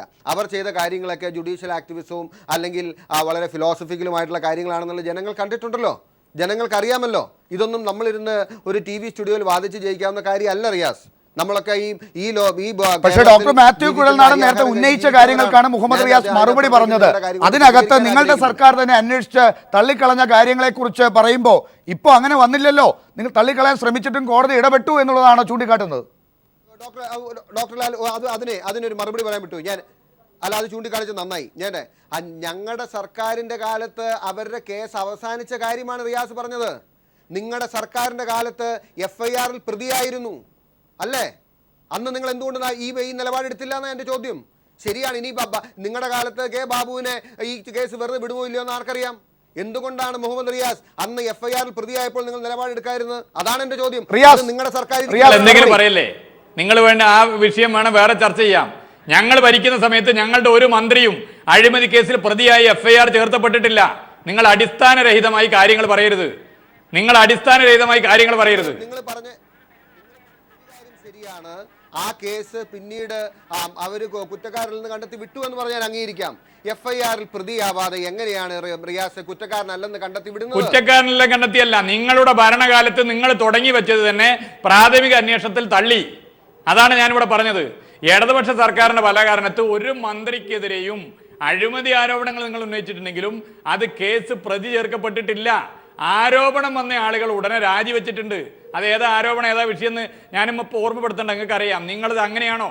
ഇത് തുടക്കത്തിൽ തന്നെ ഞങ്ങൾ പറഞ്ഞെടുത്ത കാര്യങ്ങൾ എത്തിയില്ലേ? ശ്രീ ബാബുവിനെ കുറിച്ച് ഞങ്ങൾ തുടക്കത്തിൽ പറഞ്ഞു. ശ്രീ KM മാണിയേക്കാൾ ഈ കേസിനകത്ത് പങ്കുള്ളത് ശ്രീ ബാബുവിനാണ് ഞങ്ങൾ പറഞ്ഞു. നിങ്ങളത് അംഗീകരിച്ചില്ല. ശ്രീ മാണിയോട് ഒരുപക്ഷെ ഇരട്ട നീതിയാണോ എന്ന് തോന്നുന്ന രീതിയിലേക്ക് വിജിലൻസ് മാനുവൽ ഇല്ലാത്ത രീതിയിലേക്കുള്ള ചില അന്വേഷണ രീതികൾ കൊണ്ടുവന്നു. QV നിങ്ങൾ നിഷേധിച്ചു. QV എടുത്തില്ല. പ്രാഥമിക റിപ്പോർട്ട് നിങ്ങൾ അതുപോലെ ഒരുപാട് കാര്യങ്ങൾ ഇതുമായി ബന്ധപ്പെട്ട് ബാബുവിനെ സംരക്ഷിക്കാൻ വേണ്ടി ഇടപെട്ടു. ആർക്ക് വേണ്ടി? ഞങ്ങൾ ചോദിച്ചു. കേരളത്തിന്റെ മുഖ്യമന്ത്രിക്ക് വേണ്ടി. അപ്പൊ ഇത്തരം കാര്യങ്ങളിൽ നിങ്ങളെടുക്കുന്ന സമീപനം ഇന്ന് കേരളത്തിൽ ഓരോ കേസും, ഏറ്റവും അവസാനം ടൈറ്റാനിയം കേസ് നമ്മുടെ മുമ്പിലുള്ള ഉദാഹരണമല്ലേ ടൈറ്റാനിയം കേസ്, ഓരോ കേസിലും ഭരണ സംവിധാനത്തെ ദുരുപയോഗപ്പെടുത്താനും ഗുരുതരമായ ആരോപണങ്ങൾ മന്ത്രിമാർക്കെതിരെ വന്നാലും അത് പ്രതി ചേർക്കപ്പെട്ടാലും കോടതി പരാമർശം വന്നാലും അവർ അധികാരത്തിൽ തുടരുകയും ചെയ്യുന്ന രീതി നിങ്ങളുടെ മാത്രം രീതിയാണ്. ഡോക്ടർ മാത്യു, അതായത് ആ കാര്യങ്ങൾ ജനങ്ങൾ വിശ്വസിക്കുന്നത് ഒരുപക്ഷെ ഈ കാര്യങ്ങളിൽ ബിജു രമേശ് ആരോപണങ്ങൾ ഉന്നയിച്ചപ്പോ അദ്ദേഹത്തിനെതിരെ കേസെടുത്ത് അദ്ദേഹത്തെ ഇരുമ്പഴിക്കുള്ളിലാക്കാനുള്ള ശ്രമങ്ങൾ നിങ്ങൾ നടത്തിയിരുന്നുവെങ്കിൽ, വിജിലൻസ് അതിനുവേണ്ടി ആത്മാർത്ഥത കാണിച്ചിരുന്നുവെങ്കിൽ ഇപ്പോൾ ഈ വാദങ്ങൾ ഉണ്ടാകുമായിരുന്നില്ല. അതൊന്നും ചെയ്യാതിരുന്നപ്പോഴാണ് ഇതിലെന്തോ കാര്യങ്ങൾ ഉണ്ടെന്ന് ജനങ്ങളും ചിന്തിക്കുന്നത്. അല്ല, അതൊക്കെ ഞാൻ അങ്ങനെ. പക്ഷേ ഈ വസ്തുതകൾ തമസ്കരിച്ചും കള്ളങ്ങൾ പറഞ്ഞും ഉള്ളൊരു വാദത്തിന് ഞാനില്ല. അദ്ദേഹം പറയുന്നത് ഇടതുപക്ഷ സർക്കാരിൻ്റെ കാലത്ത് ഇവരാരും FIR പ്രതി പോലും ആയിട്ടില്ല എന്നുള്ളതാണ്. ഇതുപോലുള്ള പച്ചയായ കള്ളം പറഞ്ഞ് ഒരു ചർച്ച വാദിച്ച് വെറുതെ ബഹളം താല്പര്യമില്ല. ശരി, ആ ചർച്ചയിലേക്ക് പോകണ്ട. മുഹമ്മദ് റിയാസ് പറഞ്ഞത് ഖണ്ഡിക്കാൻ ഡോക്ടർ മാത്യു കുഴൽനാടൻ ശ്രമിക്കുന്നില്ല എന്നുള്ളത് കൊണ്ട് നമുക്ക് ആ ചർച്ചയിലേക്ക് അല്ലല്ലോ പോകേണ്ടത്. ബാബുവിന്റെ കാര്യത്തിലാണല്ലോ. ആ കാര്യത്തിൽ എല്ലാ കാര്യങ്ങളും ഡോക്ടർ മാത്യു കുഴൽനാടൻ അംഗീകരിക്കുന്നു ഇവിടെ പറഞ്ഞത് എന്നാണല്ലോ മനസ്സിലാക്കേണ്ടത്. ഇവിടെ ഈ അന്വേഷണം നേരെ നടന്നിട്ടില്ല എന്നുള്ളതെങ്കിലും അങ്ങ് അംഗീകരിക്കുന്നുണ്ടല്ലോ. അല്ല, കോടതി പറഞ്ഞ കാര്യം നമ്മുടെ മുമ്പിലുണ്ടല്ലോ. അന്വേഷണത്തിൽ പോരായ്മകൾ ഉണ്ടായിട്ടുണ്ട് എങ്കിൽ മുന്നോട്ടത് പരിഹരിച്ച് മുന്നോട്ട് പോകേണ്ടി വരും. അപ്പം മനഃപൂർവ്വമായ ഉദ്യോഗസ്ഥർ വീഴ്ച വരുത്തിയിട്ടുണ്ടെങ്കിൽ അത് പരിശോധിക്കണമെന്ന് ഇതിക്കുള്ള തെളിച്ച് എങ്ങനെയാണ് ഡോക്ടർ പറയുന്നത്? യെസ്, വളരെ വ്യക്തമാണ്. ഈ കാര്യത്തിൽ ഇനി 2 മാസം മാത്രമാണ് തെരഞ്ഞെടുപ്പിലേക്ക് പോകാനുള്ളത്. ആ ഘട്ടത്തിൽ രാജിവെക്കേണ്ട ഗതികേടുണ്ടായിട്ടുണ്ടെങ്കിൽ അത് വളരെ നിഷ്കളങ്കമായി ചെയ്യുന്നതല്ല, നിവൃത്തിയില്ലാത്തത് കൊണ്ടാണെന്ന് ജനങ്ങളും മനസ്സിലാക്കും. ഡോക്ടർ മാത്യു, അതല്ലെങ്കിൽ 2 മാസം കൂടെ മുന്നോട്ട് എങ്ങനെയെങ്കിലും തള്ളിക്കൊണ്ടുപോകാമായിരുന്നല്ലോ. ശ്രീ ജേക്കബ് ജോർജ്, ഇനി 2 മാസം മാത്രം അവശേഷിക്കുന്നു തെരഞ്ഞെടുപ്പിലേക്ക് പോകുന്നതിന് വേണ്ടി. ആ ഘട്ടത്തിൽ ബാബുവിന് ഇന്ന് രാജിവെക്കേണ്ടി വന്നിരിക്കുന്നു. ഏത് രീതിയിലാണ് UDFന് ഈ പ്രതിസന്ധി അങ്ങ് എങ്ങനെയാണ് വിലയിരുത്തുന്നത്? അല്ല, തെരഞ്ഞെടുപ്പ് എടുക്കുമ്പോൾ 2 മന്ത്രിമാർ, അതും ബാർക്കോഴ കേസിൽ, എനിക്ക് കുറച്ചുകൂടെ വിശാലമായിട്ട് നോക്കുന്നെങ്കിൽ ഇതെല്ലാം അഴിച്ചുവിട്ടത് ആരാ? ഈ ഭൂതത്തെ അഴിച്ചുവിട്ടത് ആരാ? VM സുധീരൻ, KPCC അധ്യക്ഷൻ. ആ സ്വന്തം പാർട്ടിയുടെ നേതാവ് അഴിച്ചുവിട്ട ഭൂതം ഇപ്പോൾ കോൺഗ്രസിനെയും UDFനെയും കാർന്നു തിന്നുകയാണ്. ഒന്നും ചെയ്യാൻ വയ്യ. സുധീരൻ കണ്ടില്ലേ, ഇങ്ങനെ ഒരു വികാരവുമില്ലാതെ നോക്കി നിൽക്കുകയല്ലേ ഈ തൻ്റെ കാൽക്കീഴിലെ മണ്ണ് ഒലിച്ചു പോകുന്നത് കണ്ടിട്ട്. ഇതാണ് രാഷ്ട്രീയ നേതാക്കന്മാർ പക്വതയുടെ കാര്യങ്ങളെ കാണണം. ഒരു വീക്ഷണം വേണം എല്ലാത്തിനെ കുറിച്ചും ആലോചിക്കണം. കൂടെയുള്ളവരെ ആലോചിച്ചിട്ട് ഒരു സമഗ്രമായ ആലോചന നടത്തി കാര്യങ്ങൾ പഠിച്ച് വേണം തീരുമാനമെടുക്കാൻ. ഇത് കേരളത്തിലെ ബാറുകൾ അടയ്ക്കുക എന്ന് പറഞ്ഞാൽ കേരളത്തെ മുഴുവൻ രക്ഷിക്കുകയാണോ? ഇവിടെ ബാറുകൾ നിരോധിച്ചല്ലാതെ മദ്യം നിരോധിച്ചിട്ടുണ്ടോ? എന്നിട്ട് പറയാം കേരളത്തിലെ ഞങ്ങൾ രക്ഷിച്ചു എന്നൊക്കെ. അങ്ങനത്തെ ചില ചിന്താഗതികൾ, വികലമായ ചിന്താഗതികൾ, ഇത്രയും കച്ചവടക്കാരെയും 10-20,000 ജോലിക്കാരെയും അനാഥരാക്കി കൊണ്ടെടുത്ത തീരുമാനം, ആ തീരുമാനത്തിൻ്റെ ദുരന്ത ഫലങ്ങളാണിന്ന് UDF അനുഭവിക്കുന്നത്. സ്വാഭാവികമായിട്ട് ഞാനെന്ത് കുറ്റപ്പെടുത്തുകയൊന്നുമല്ല, ആരെയും ആക്ഷേപിക്കുകയുമല്ല. പക്ഷേ വേണ്ടാത്ത സമയത്ത് അനവസരത്തിലെടുത്ത ഒരു ചിന്തയുമില്ലാതെ എടുത്ത തീരുമാനം തന്നെയാണ് ഇതുപോലെയുള്ള ദുരന്തങ്ങൾക്ക് പിന്നിൽ. ഒരുപക്ഷെ അത് മുഖ്യമന്ത്രിക്കും ശ്രീ രമേശ് ചെന്നിത്തലയ്ക്കും ഒരു പരിധിവരെ ശ്രീ വി എം സുധീരനെ നിയന്ത്രിക്കാൻ പറ്റിയില്ല എന്നുള്ള ആ ഒരു പരാജയം, അവിടെ മുഖ്യമന്ത്രിയും വാശി പിടിച്ച് അന്ന് ഒരു ഘട്ടം മുന്നോട്ടേക്ക് പോയി. അതെ, മുഖ്യമന്ത്രി അത് ചെയ്യരുതായിരുന്നു. അന്ന് നമുക്ക് തോന്നി, അന്ന് വ്യക്തിപരമായിട്ട് എനിക്കും തോന്നി, മുഖ്യമന്ത്രി മലർത്തിയടിച്ചല്ലോ സുധീരനെ എന്ന് തോന്നിയിരുന്നു. പക്ഷേ ആത്യന്തികമായിട്ട് നോക്കുമ്പോഴത്തേക്ക് ഇതിൻ്റെ ഏറ്റവും റിസീവിംഗ് എൻഡിൽ ഇപ്പോൾ മുഖ്യമന്ത്രിയാണ്. മുഖ്യമന്ത്രി അങ്ങനെ ഒരു തീരുമാനം എടുത്തതുകൊണ്ട് എല്ലാ ബാറുകളും പൂട്ടേണ്ടി വന്നു. അപ്പോൾ ഗവൺമെൻറ്റിനെതിരെ ശത്രുതയുള്ള കോടീശ്വരന്മാരുടെ എണ്ണം കൂടി. അവർ പകയുമായിട്ട് നടന്നു. സുപ്രീം കോടതി പോയിട്ട് കേസ് ജയിച്ചില്ല. കാരണം ഗവൺമെൻറ് ഒരു പോളിസി നിശ്ചയിക്കുമ്പോൾ ആ പോളിസിക്കെതിരെ കോടതി ഒന്നും പറയാൻ തയ്യാറായില്ല. ഇപ്പോൾ അതിൻ്റെ ഒരു ബൈ പ്രൊഡക്റ്റാണ് ഇത്. ഈ രാജി ബാർ കോഴ വിവാദം ഇതുപോലെ ഉണ്ടാകുന്നതെന്ന് വിചാരിച്ചില്ല. പക്ഷേ ഒരു തീരുമാനം വേണ്ടത്ര ചർച്ചയും പഠനവും ഇല്ലാതെ ആലോചനകളില്ലാതെ നടത്തുമ്പോൾ കൈക്കൊള്ളുമ്പോൾ ഉണ്ടാകുന്ന പ്രശ്നങ്ങളാണ് ഇതൊക്കെ. അതിൻ്റെ ഫലം അനുഭവിക്കുന്നത് ആത്യന്തികമായിട്ട് മുഖ്യമന്ത്രി തന്നെയാണ്. ശ്രീ ജെ അജിത് കുമാർ, ശ്രീ ജേക്കബ് ജോർജ് പറഞ്ഞത് ഒരു വീക്ഷണം വേണമെന്നാണ്. വീക്ഷണം പത്രം മാത്രമാണ് ഇപ്പോൾ കയ്യിലുള്ളത്. ഈ വീക്ഷണം ഇല്ലാതെ പോവുകയും ചെയ്തു. അതിനോടൊപ്പം മുഖ്യമന്ത്രി എല്ലാ മാജിക്കും കാണിച്ച് എല്ലാ ദുരന്തത്തിൽ നിന്നും കാര്യങ്ങളെ രക്ഷിച്ച് മുന്നോട്ട് കൊണ്ടുപോകുന്നുള്ളതായിരുന്നു കോൺഗ്രസ്സുകാരുടെയൊക്കെ ഒരു ധാരണ, യു ഡി എഫിൻ്റെ പൊതുധാരണ. ഒരുപക്ഷെ നിങ്ങളെന്ന് പറയുന്നത് യു ഡി എഫ് തന്നെ, കോൺഗ്രസ് തന്നെ വി എം സുധീരനും മുഖ്യമന്ത്രിയും ഒക്കെ തന്നെ ഉണ്ടാക്കി വെച്ച ഒരു കുഴിയിലാണ് ഇപ്പോൾ ചെന്ന് പെട്ടിരിക്കുന്നത് എന്ന് പറയേണ്ടി വരുമോ? അല്ല, ഞാൻ ശ്രീ ജേക്കബ് ജോർജിൻ്റെ പ്രിയ സുഹൃത്ത് ജേക്കബ് ജോർജിൻ്റെ ആ വീക്ഷണത്തോട് ഞാൻ വിയോജിക്കുന്നു 100%. ഇതിപ്പോൾ ഇതിനകത്ത് ഇവിടെ ഒരു ഏതോ ഒരു കുടത്തിലടച്ചിരുന്ന ഭൂതമോ അല്ലെങ്കിൽ ആ ഭൂതം ഇപ്പോൾ അങ്ങോട്ട് ഇറങ്ങി എങ്ങനെ പുകയായിട്ട് ഇറങ്ങി സമൂഹത്തെ മുഴുവൻ വിഴുങ്ങുക അങ്ങനെയുള്ള ഒരു സാഹചര്യം ഇതിനകത്തില്ല എന്ന് തന്നെയല്ല. യു ഡി എഫ് ഗവൺമെൻറ്റിൻ്റെ പ്രകടന പത്രികയിൽ കോൺഗ്രസ് നേതൃത്വം കൊടുക്കുന്ന യു ഡി എഫ് ഗവൺമെൻറ് പ്രകടന പത്രികയിൽ 4.5 കൊല്ലം മുമ്പ് കഴിഞ്ഞ 2011 മാർച്ച് ഏപ്രിൽ അതിലെ ഒരു വാഗ്ദാനം ഇതാണ്: ഘട്ടം ഘട്ടമായിട്ട് നമ്മുടെ സംസ്ഥാനത്ത് കേരളത്തിൽ മദ്യനിരോധനം നടപ്പിലാക്കുന്നതാണ്. അതിലേക്ക് മദ്യനിരോധനം ഒരു ഘട്ടത്തിൽ ഉണ്ടായിട്ടില്ല. In a phased manner over a period of time, ഓരോ ഘട്ടത്തിലും ആ ഒരു യു ഡി എഫിൻ്റെ ആ തീരുമാനം, ആ സർക്കാർ നടപ്പിലാക്കിയ ആ തീരുമാനത്തിന് സുപ്രീം കോടതി പോലും അംഗീകാരം കൊടുത്തു. അപ്പോൾ അവിടെ എവിടെയാണ് KPCC അജിത് കുമാർ, ഇതൊന്നും ഞാൻ പ്രകടന പത്രികയിൽ കാര്യങ്ങളുണ്ട്. സുപ്രീം കോടതി നിങ്ങൾ പറഞ്ഞതൊക്കെ അംഗീകരിച്ചു. പക്ഷേ എന്താ സംഭവിച്ചത്? ഏറ്റവും ഒടുവിൽ ഇപ്പോൾ കെ ബാബുവും താഴെ പോയി. ഇത് യു ഡി എഫിന് ഒരു പ്രതിസന്ധി ഉണ്ടാക്കി. ഈ പ്രതിസന്ധി ബുദ്ധിപരമായ തീരുമാനമല്ല എന്ന ജേക്കബ് ജോർജിന്റെ നിരീക്ഷണം ശരിയല്ലേ? നിങ്ങൾക്ക് ഈ പ്രശ്നം ഉണ്ടാകുമായിരുന്നില്ലല്ലോ. ഒരു ഘട്ടത്തിൽ ആർജവത്തോടുകൂടി മുഖ്യമന്ത്രി ചില തീരുമാനങ്ങൾ എടുത്തിരുന്നുവെങ്കിൽ. ഇല്ലിപ്പോൾ അതെങ്ങനെ അത് പറയട്ടെ. ഇപ്പോൾ പാർട്ടി അങ്ങനെ ഒരു തീരുമാനം എടുത്തു. പാർട്ടിയെ നയിക്കുന്ന പാർട്ടിയുടെ പ്രസിഡന്റ് അത് വ്യക്തമാക്കുന്നു. സർക്കാരിനെ നയിക്കുന്ന മുഖ്യമന്ത്രി അതേ നിലപാടെടുക്കുന്നു. അപ്പോൾ ഇത് രണ്ടുപേരും കൂടെ ചേർന്നപ്പോൾ ഇവിടെ എവിടെയാണ് അങ്ങനെയുള്ളൊരു പ്രശ്നമില്ല. ഇവിടെ ഈ പറഞ്ഞ മദ്യനിരോധനം നടപ്പിലാക്കാൻ യു ഡി എഫും കോൺഗ്രസും പ്രതിജ്ഞാബദ്ധമാണ്. അവരത് ചെയ്തുകൊണ്ടിരിക്കുന്നു. മദ്യനിരോധനമൊന്നും അല്ല ഇന്നിപ്പോ സംഭവിച്ചത്. രാജിവെച്ചു എന്നല്ല, ഈ മദ്യ കമ്പനികളിൽ നിന്ന് മുതലാളിമാരിൽ നിന്ന് പണം വാങ്ങിയതിന്റെ പേരിൽ രാജിവെച്ചു എന്നാണ്. മദ്യ നിയന്ത്രണം ആയിക്കോട്ടെ, നിരോധനം എന്ന സമ്പൂർണ്ണത്തിലേക്ക് നമുക്ക് എത്താൻ സമയമെടുക്കും എന്ന് തന്നെയല്ല. അവിടെയാണ് ശ്രീ ബിജു രമേശ് ഇപ്പോൾ അവിടെ ഇല്ലാന്ന് തോന്നുന്നു ലൈനിൽ. അദ്ദേഹം ഇടയ്ക്കൊരു കാര്യം പറയുകയുണ്ടായി, ഇന്ന് ഉച്ചയ്ക്ക് പലതവണ കേട്ടതാണ്. അതായത് ഇനിയിപ്പോൾ തെരഞ്ഞെടുപ്പിലേക്ക് വരുമ്പോൾ, തെരഞ്ഞെടുപ്പ് അടുത്ത് വരുമ്പോൾ ഞാൻ എന്തെങ്കിലുമൊക്കെ കൂടുതൽ പറയും എന്ന് പറയുന്നപ്പോൾ ഈ 5 കൊല്ലം കൂടുമ്പോൾ ഇങ്ങനെ എന്തെങ്കിലുമൊക്കെ ഇങ്ങനെ തെരഞ്ഞെടുപ്പ് തീർന്നില്ല.